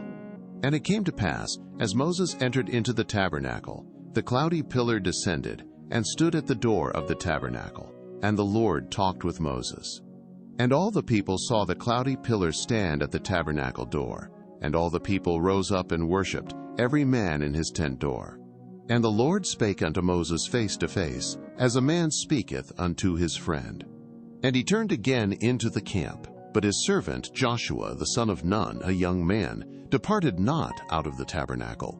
And Moses said unto the Lord, See, thou sayest unto me, Bring up this people, and thou hast not let me know whom thou wilt send with me. Yet thou hast said, I know thee by name, and thou hast also found grace in my sight. Now therefore I pray thee, if I have found grace in thy sight, show me now thy way, that I may know thee, that I may find grace in thy sight, and consider that this nation is thy people. And he said, My presence shall go with thee, and I will give thee rest. And he said unto him, If thy presence go not with me, carry us not up hence. For wherein shall it be known here that I and thy people have found grace in thy sight? Is it not in that thou goest with us? So shall we be separated, I and thy people, from all the people that are upon the face of the earth. And the Lord said unto Moses, I will do this thing also that thou hast spoken. For thou hast found grace in my sight, and I know thee by name. And he said, I beseech thee, show me thy glory. And he said, I will make all my goodness pass before thee, and I will proclaim the name of the Lord before thee, and will be gracious to whom I will be gracious, and will show mercy on whom I will show mercy. And he said, Thou canst not see my face, for there shall no man see me and live. And the Lord said, Behold, there is a place by me, and thou shalt stand upon a rock. And it shall come to pass, while my glory passeth by, that I will put thee in a cleft of the rock, and will cover thee with my hand while I pass by. And I will take away mine hand, and thou shalt see my back parts, but my face shall not be seen. Exodus chapter 34. And the Lord said unto Moses, Hew thee 2 tables of stone like unto the first, and I will write upon these tables the words that were in the first tables which thou breakest. And be ready in the morning, and come up in the morning unto Mount Sinai, and present thyself there to me in the top of the mount. And no man shall come up with thee, neither let any man be seen throughout all the mount, neither let the flocks nor herds feed before that mount. And he hewed 2 tables of stone like unto the first. And Moses rose up early in the morning, and went up unto Mount Sinai, as the Lord had commanded him, and took in his hand the 2 tables of stone. And the Lord descended in the cloud, and stood with him there, and proclaimed the name of the Lord. And the Lord passed by before him, and proclaimed, The Lord God, merciful and gracious, long-suffering and abundant in goodness and truth, keeping mercy for thousands, forgiving iniquity and transgression and sin, and that will by no means clear the guilty, visiting the iniquity of the fathers upon the children, and upon the children's children, unto the third and to the fourth generation. And Moses made haste, and bowed his head toward the earth, and worshipped. And he said, If now I have found grace in thy sight, O Lord, let my Lord, I pray thee, go among us, for it is a stiff-necked people, and pardon our iniquity and our sin, and take us for thine inheritance. And he said, Behold, I make a covenant. Before all thy people I will do marvels, such as have not been done in all the earth, nor in any nation, and all the people among which thou art shall see the work of the Lord, for it is a terrible thing that I will do with thee. Observe thou that which I command thee this day. Behold, I drive out before thee the Amorite, and the Canaanite, and the Hittite, and the Perizzite, and the Hivite, and the Jebusite. Take heed to thyself, lest thou make a covenant with the inhabitants of the land whither thou goest, lest it be for a snare in the midst of thee. But ye shall destroy their altars, break their images, and cut down their groves. For thou shalt worship no other God. For the Lord, whose name is jealous, is a jealous God. Lest thou make a covenant with the inhabitants of the land, and they go a-whoring after their gods, and do sacrifice unto their gods, and one call thee, and thou eat of his sacrifice. And thou take of their, thou shalt make thee no molten gods. The feast of unleavened bread shalt thou keep. 7 days thou shalt eat unleavened bread, as I commanded thee, in the time of the month Abib. For in the month Abib thou camest out from Egypt. All that openeth the matrix is mine, and every firstling among thy cattle, whether ox or sheep, that is male. But the firstling of an ass thou shalt redeem with a lamb, and if thou redeem him not, then shalt thou break his neck. All the firstborn of thy sons thou shalt redeem, and none shall appear before me empty. 6 days thou shalt work, but on the 7th day thou shalt rest. In earing time and in harvest thou shalt rest. And thou shalt observe the feast of weeks, of the first fruits of wheat harvest, and the feast of ingathering at the year's end. Thrice in the year shall all your men children appear before the Lord God, the God of Israel. For I will cast out the nations before thee, and enlarge thy borders. Neither shall any man desire thy land, when thou shalt go up to appear before the Lord thy God, thrice in the year. Thou shalt not offer the blood of my sacrifice with leaven, neither shall the sacrifice of the feast of the Passover be left unto the morning. The first of the firstfruits of thy land thou shalt bring unto the house of the Lord thy God. Thou shalt not see the kid in his mother's milk. And the Lord said unto Moses, Write thou these words, for after the tenor of these words I have made a covenant with thee and with Israel. And he was there with the Lord 40 days and 40 nights. He did neither eat bread nor drink water.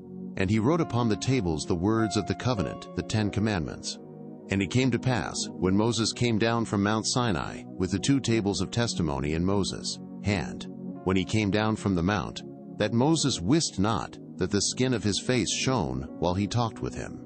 And when Aaron and all the children of Israel saw Moses, behold, the skin of his face shone, and they were afraid to come nigh him. And Moses called unto them, and Aaron and all the rulers of the congregation returned unto him, and Moses talked with them.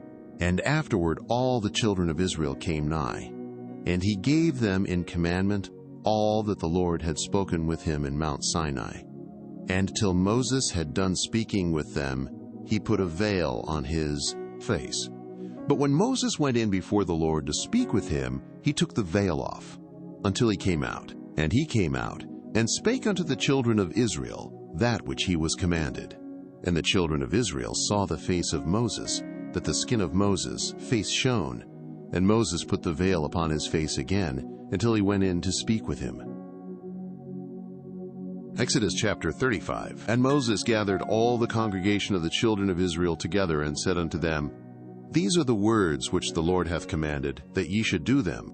6 days shall work be done, but on the 7th day there shall be to you an holy day, a Sabbath of rest to the Lord. Whosoever doeth work therein shall be put to death. Ye shall kindle no fire throughout your habitations upon the Sabbath day. And Moses spake unto all the congregation of the children of Israel, saying, This is the thing which the Lord commanded, saying, Take ye from among you an offering unto the Lord. Whosoever is of a willing heart, let him bring it, an offering of the Lord, gold, and silver, and brass, and blue, and purple, and scarlet, and fine linen, and goats, hair, nata, and rams, skins dyed red, and badgers, skins, and shittim wood, and oil for the light, and spices for anointing oil, and for the sweet incense, pahak, and onyx stones, and stones to be set for the ephod, and for the breastplate. And every wise-hearted among you shall come, and make all that the Lord hath commanded: the tabernacle, his tent and his covering, his taches and his boards, his bars, his pillars and his sockets, the ark, and the staves thereof, with the mercy seat, and the veil of the covering, thime, the table, and his staves, and all his vessels, and the showbread, the candlestick also for the light, and his rekide, furniture, and his lamps, with the oil for the light, and the incense altar, and his staves, and the anointing oil, and the sweet incense, and the hanging for the door at the entering in of the tabernacle, the altar of burnt offering, with his brazen grate, his staves, and all his vessels, the laver, and his foot, the hangings of the court, his pillars and their sockets, and the hanging for the door of the court, shasilai, the pins of the tabernacle, and the pins of the court, and their cords, the cloths of service, to do service in the holy place, the holy garments for Aaron the priest, and the garments of his sons to minister in the priest's office, and all the congregation of the children of Sai. Israel departed from the presence of Moses, and they came, every one whose heart stirred him up, and every one whom his spirit made willing. And they brought the Lord's offering to the work of the tabernacle of the congregation, and for all his service, and for the holy garments. And they came, both men and women, as many as were willing-hearted, and brought bracelets, and earrings, and rings, and tablets, all jewels of gold. And every man that offered an offering of gold unto the Lord. And every man, with whom was found blue, and purple, and scarlet, and fine linen, and goats, hair, and red skins of rams and badgers' skins brought them. Every one that did offer an offering of silver and brass brought the Lord's offering. And every man, with whom was found shittim wood for any work of the service, brought it. And all the women that were wise-hearted did spin with their hands, and brought that which they had spun, both of blue, and of purple, and of scarlet, and of fine linen. And all the women whose hearts stirred them up in wisdom spun goats' hair. And the rulers brought onyx stones, and stones to be set, for the ephod, and for the breastplate, and spice, and oil for the light, and for the anointing oil, and for the sweet incense.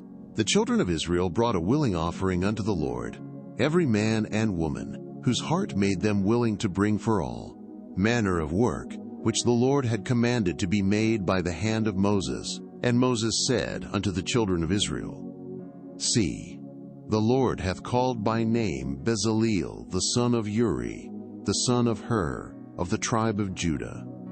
And he hath filled him with the Spirit of God, in wisdom, in understanding, and in knowledge, and in all manner of workmanship, and to devise curious works, to work in gold, and in silver, and in brass, and in the cutting of stones to set them, and in carving of wood, to make any manner of cunning work.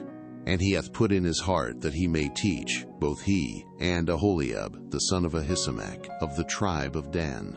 Them hath he filled with wisdom of heart, to work all manner of work, of the engraver, and of the cunning workman, and of the embroiderer, in blue, and in purple, in scarlet, and in fine linen, and of the weaver, even of them that do any work, and of those that devise cunning work.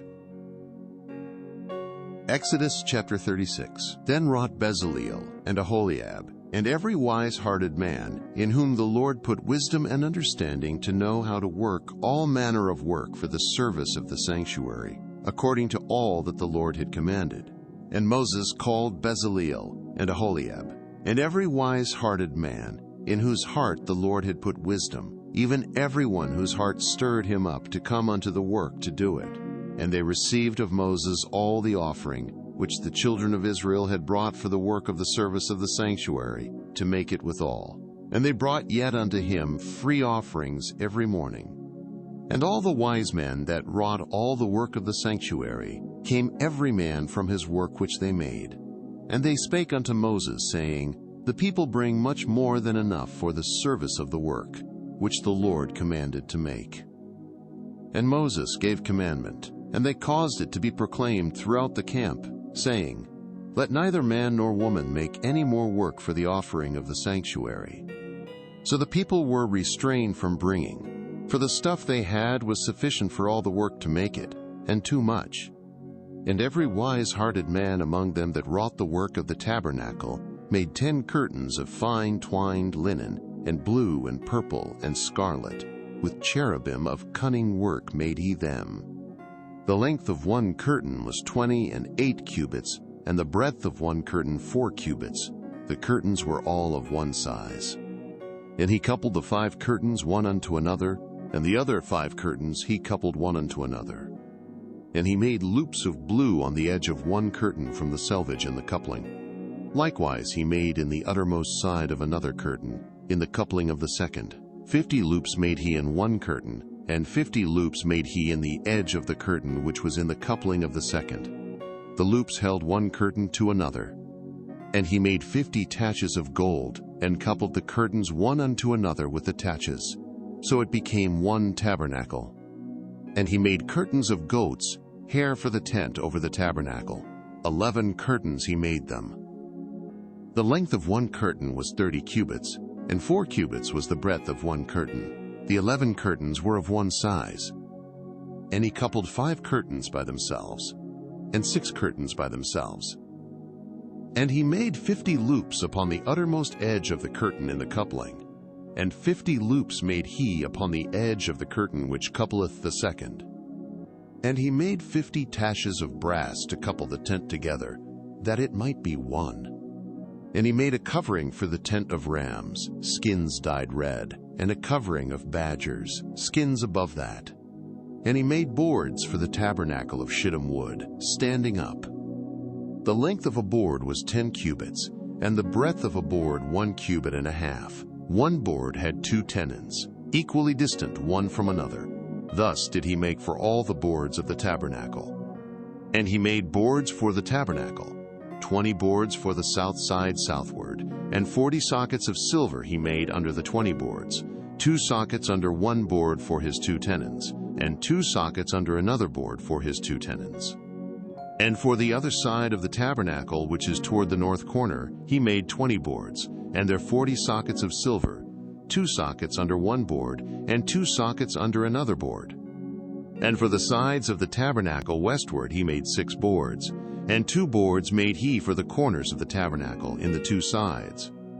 And they were coupled beneath, and coupled together at the head thereof to one ring. Thus he did to both of them in both the corners. And there were 8 boards, and their sockets were 16 sockets of silver, under every board 2 sockets.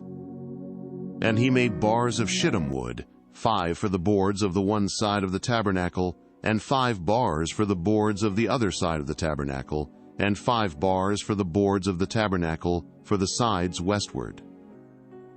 And he made the middle bar to shoot through the boards from the one end to the other. And he overlaid the boards with gold, and made their rings of gold to be places for the bars, and overlaid the bars with gold.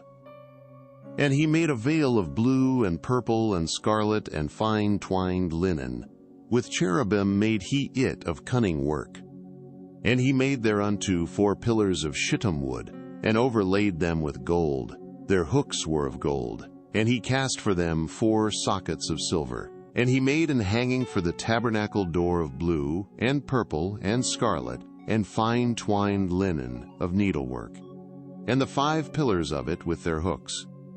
And he overlaid their chapiters and their fillets with gold, but their 5 sockets were of brass.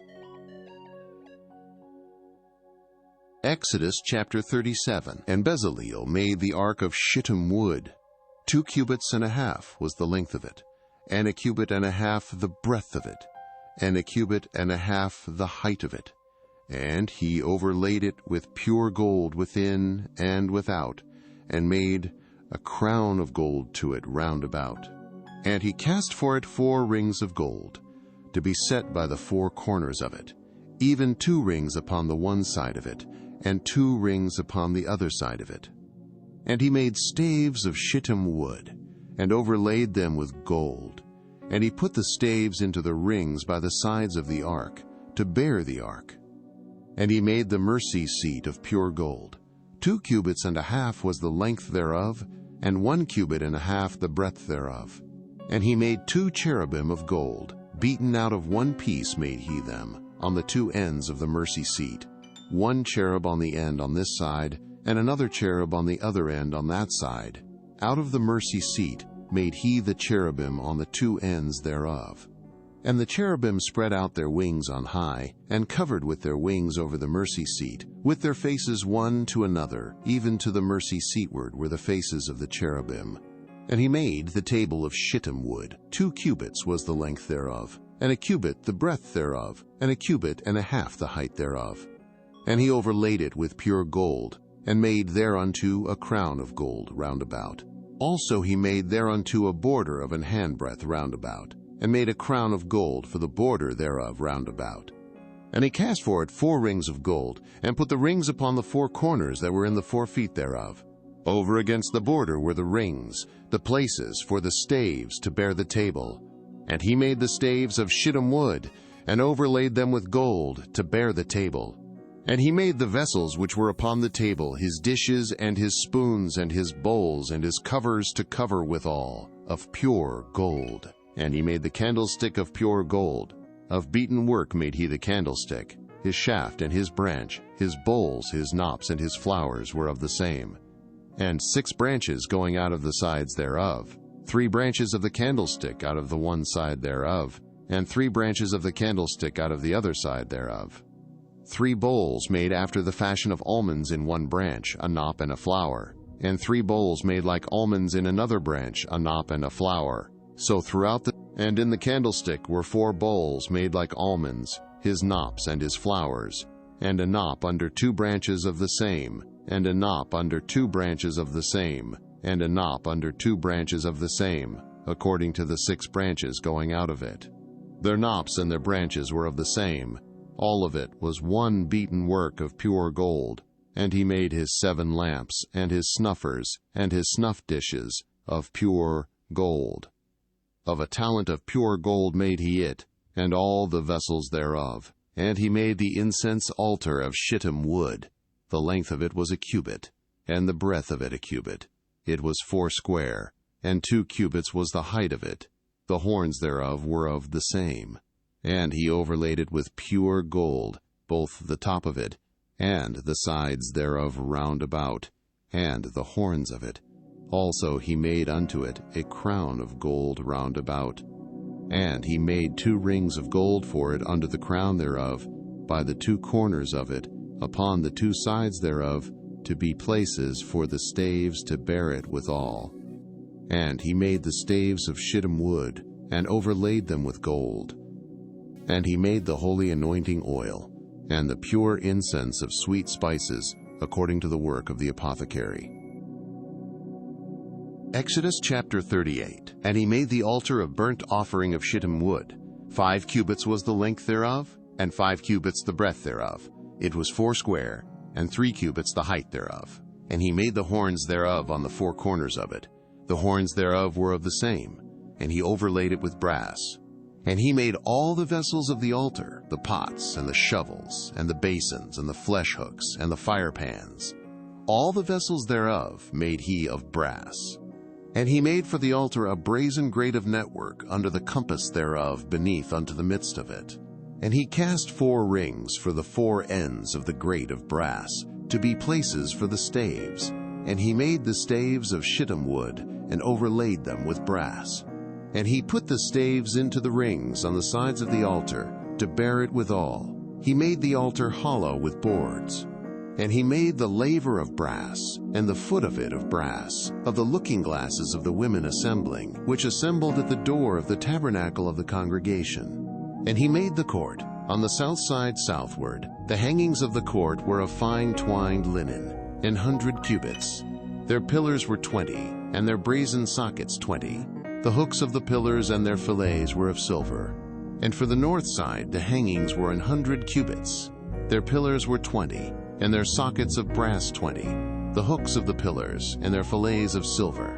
And for the west side were hangings of 50 cubits. Their pillars 10, and their sockets 10. The hooks of the pillars and their fillets of silver. And for the east side, eastward, 50 cubits. The hangings of the one side of the gate were 15 cubits, their pillars 3, and their sockets 3. And for the other side of the court gate, on this hand and that hand, were hangings of 15 cubits, their pillars 3, and their sockets 3. All the hangings of the court round about were of fine twined linen. And the sockets for the pillars were of brass, the hooks of the pillars and their fillets of silver, and the overlaying of their chapiters of silver. And all the pillars of the court were filleted with silver. And the hanging for the gate of the court was needlework, of blue and purple and scarlet, and fine twined linen. And 20 cubits was the length, and the height in the breadth was 5 cubits, answerable to the hangings of the court. And their pillars were 4, and their sockets of brass 4, their hooks of silver, and the overlaying of their chapiters, and their fillets of silver.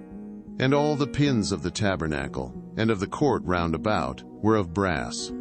This is the sum of the tabernacle, even of the tabernacle of testimony, as it was counted, according to the commandment of Moses, for the service of the Levites, by the hand of Ithamar, son to Aaron the priest.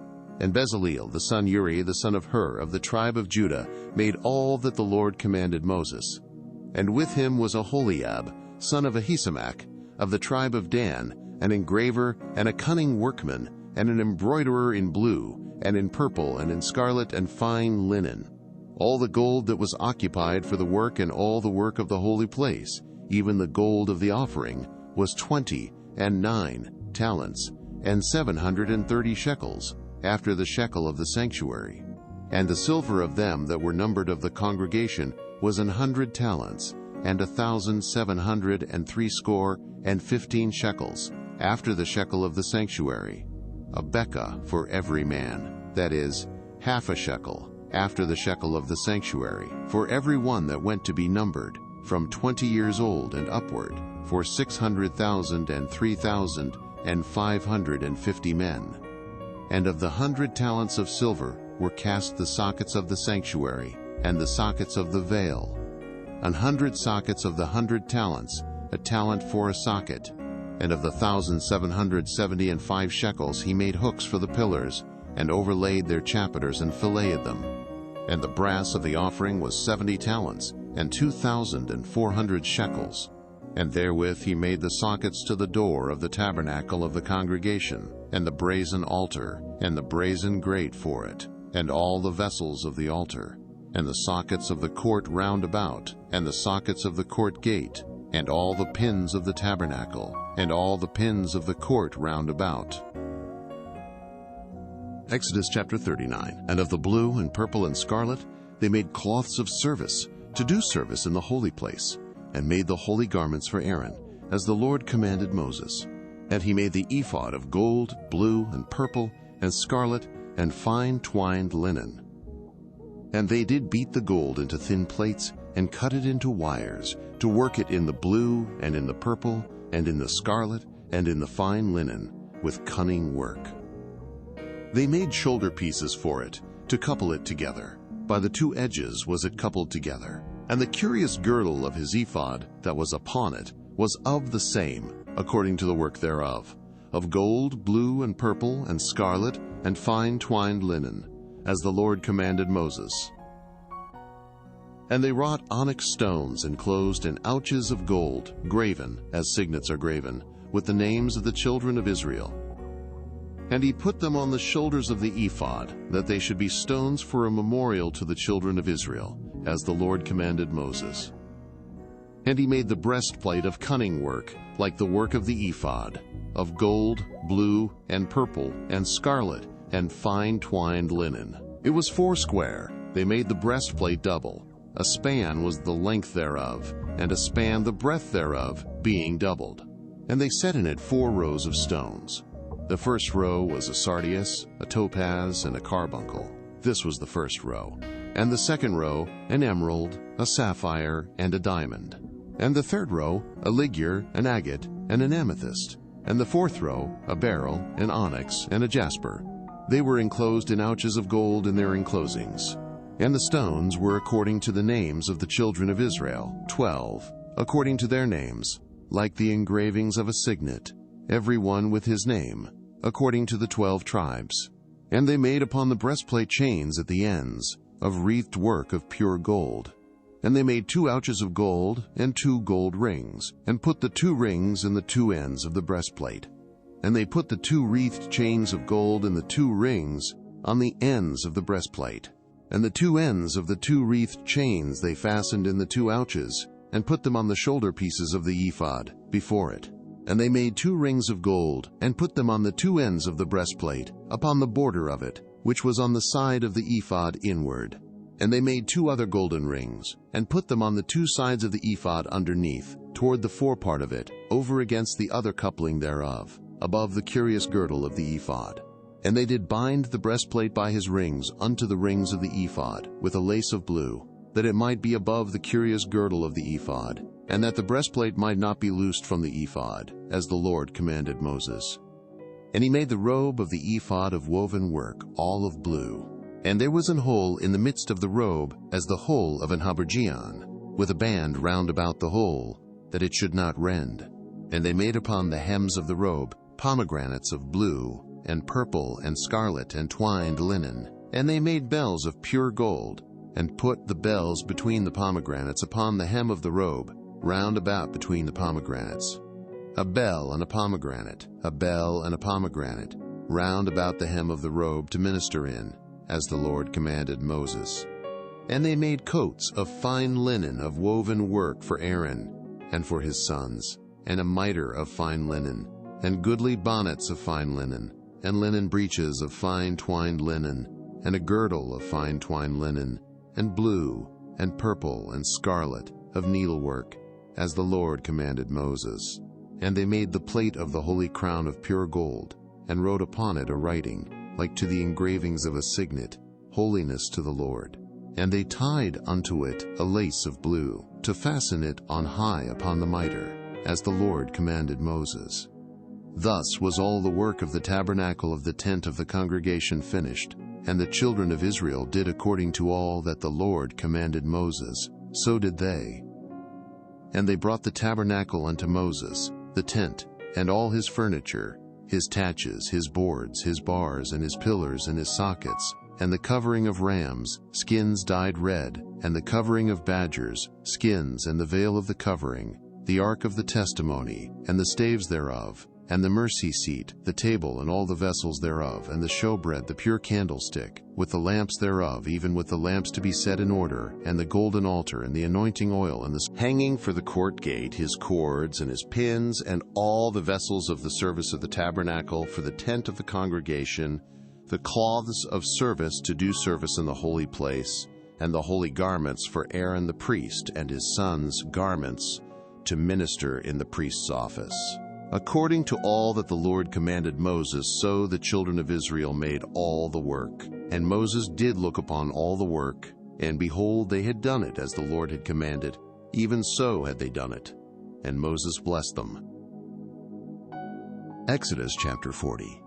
And the Lord spake unto Moses, saying, On the first day of the first month shalt thou set up the tabernacle of the tent of the congregation.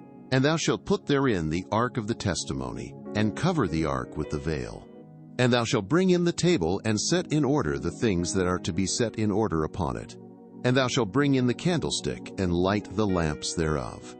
And thou shalt set the altar of gold for the incense before the ark of the testimony, and put the hanging of the door to the tabernacle. And thou shalt set the altar of the burnt offering before the door of the tabernacle of the tent of the congregation. And thou shalt set the laver between the tent of the congregation and the altar, and shalt put water therein. And thou shalt set up the court round about, and hang up the hanging at the court gate. And thou shalt take the anointing oil, and anoint the tabernacle, and all that is therein, and shalt hallow it, and all the vessels thereof, and it shall be holy. And thou shalt anoint the altar of the burnt offering, and all his vessels, and sanctify the altar, and it shall be an altar most holy. And thou shalt anoint the laver and his foot, and sanctify it. And thou shalt bring Aaron and his sons unto the door of the tabernacle of the congregation, and wash them with water. And thou shalt put upon Aaron the holy garments, and anoint him and sanctify him, that he may minister unto me in the priest's office. And thou shalt bring his sons, and clothe them with coats. And thou shalt anoint them, as thou didst anoint their father, that they may minister unto me in the priest's office. For their anointing shall surely be an everlasting priesthood throughout their generations. Thus did Moses. According to all that the Lord commanded him, so did he. And it came to pass in the 1st month in the 2nd year, on the 1st day of the month, that the tabernacle was reared up. And Moses reared up the tabernacle, and fastened his sockets, and set up the boards thereof, and put in the bars thereof, and reared up his pillars. And he spread abroad the tent over the tabernacle, and put the covering of the tent above upon it, as the Lord commanded Moses. And he took and put the testimony into the ark, and set the staves on the ark, and put the mercy seat above upon the ark. And he brought the ark into the tabernacle, and set up the veil of the covering, and covered the ark of the testimony, as the Lord commanded Moses. And he put the table in the tent of the congregation, upon the side of the tabernacle northward, without the veil. And he set the bread in order upon it before the Lord, as the Lord had commanded Moses. And he put the candlestick in the tent of the congregation over against the table, on the side of the tabernacle southward. And he lighted the lamps before the Lord, as the Lord commanded Moses. And he put the golden altar in the tent of the congregation before the veil. And he burnt sweet incense thereon, as the Lord commanded Moses. And he set up the hanging at the door of the tabernacle. And he put the altar of burnt offering by the door of the tabernacle of the tent of the congregation, and offered upon it the burnt offering and the meat offering, as the Lord commanded Moses. And he set the laver between the tent of the congregation and the altar, and put water there to wash withal. And Moses and Aaron and his sons washed their hands and their feet thereat. When they went into the tent of the congregation, and when they came near unto the altar, they washed, as the Lord commanded Moses. And he reared up the court round about the tabernacle and the altar, and set up the hanging of the court gate. So Moses finished the work. Then a cloud covered the tent of the congregation, and the glory of the Lord filled the tabernacle. And Moses was not able to enter into the tent of the congregation, because the cloud abode thereon, and the glory of the Lord filled the tabernacle. And when the cloud was taken up from over the tabernacle, the children of Israel went onward in all their journeys. But if the cloud were not taken up, then they journeyed not till the day that it was taken up. For the cloud of the Lord was upon the tabernacle by day, and fire was on it by night in the sight of all the house of Israel throughout all their journeys.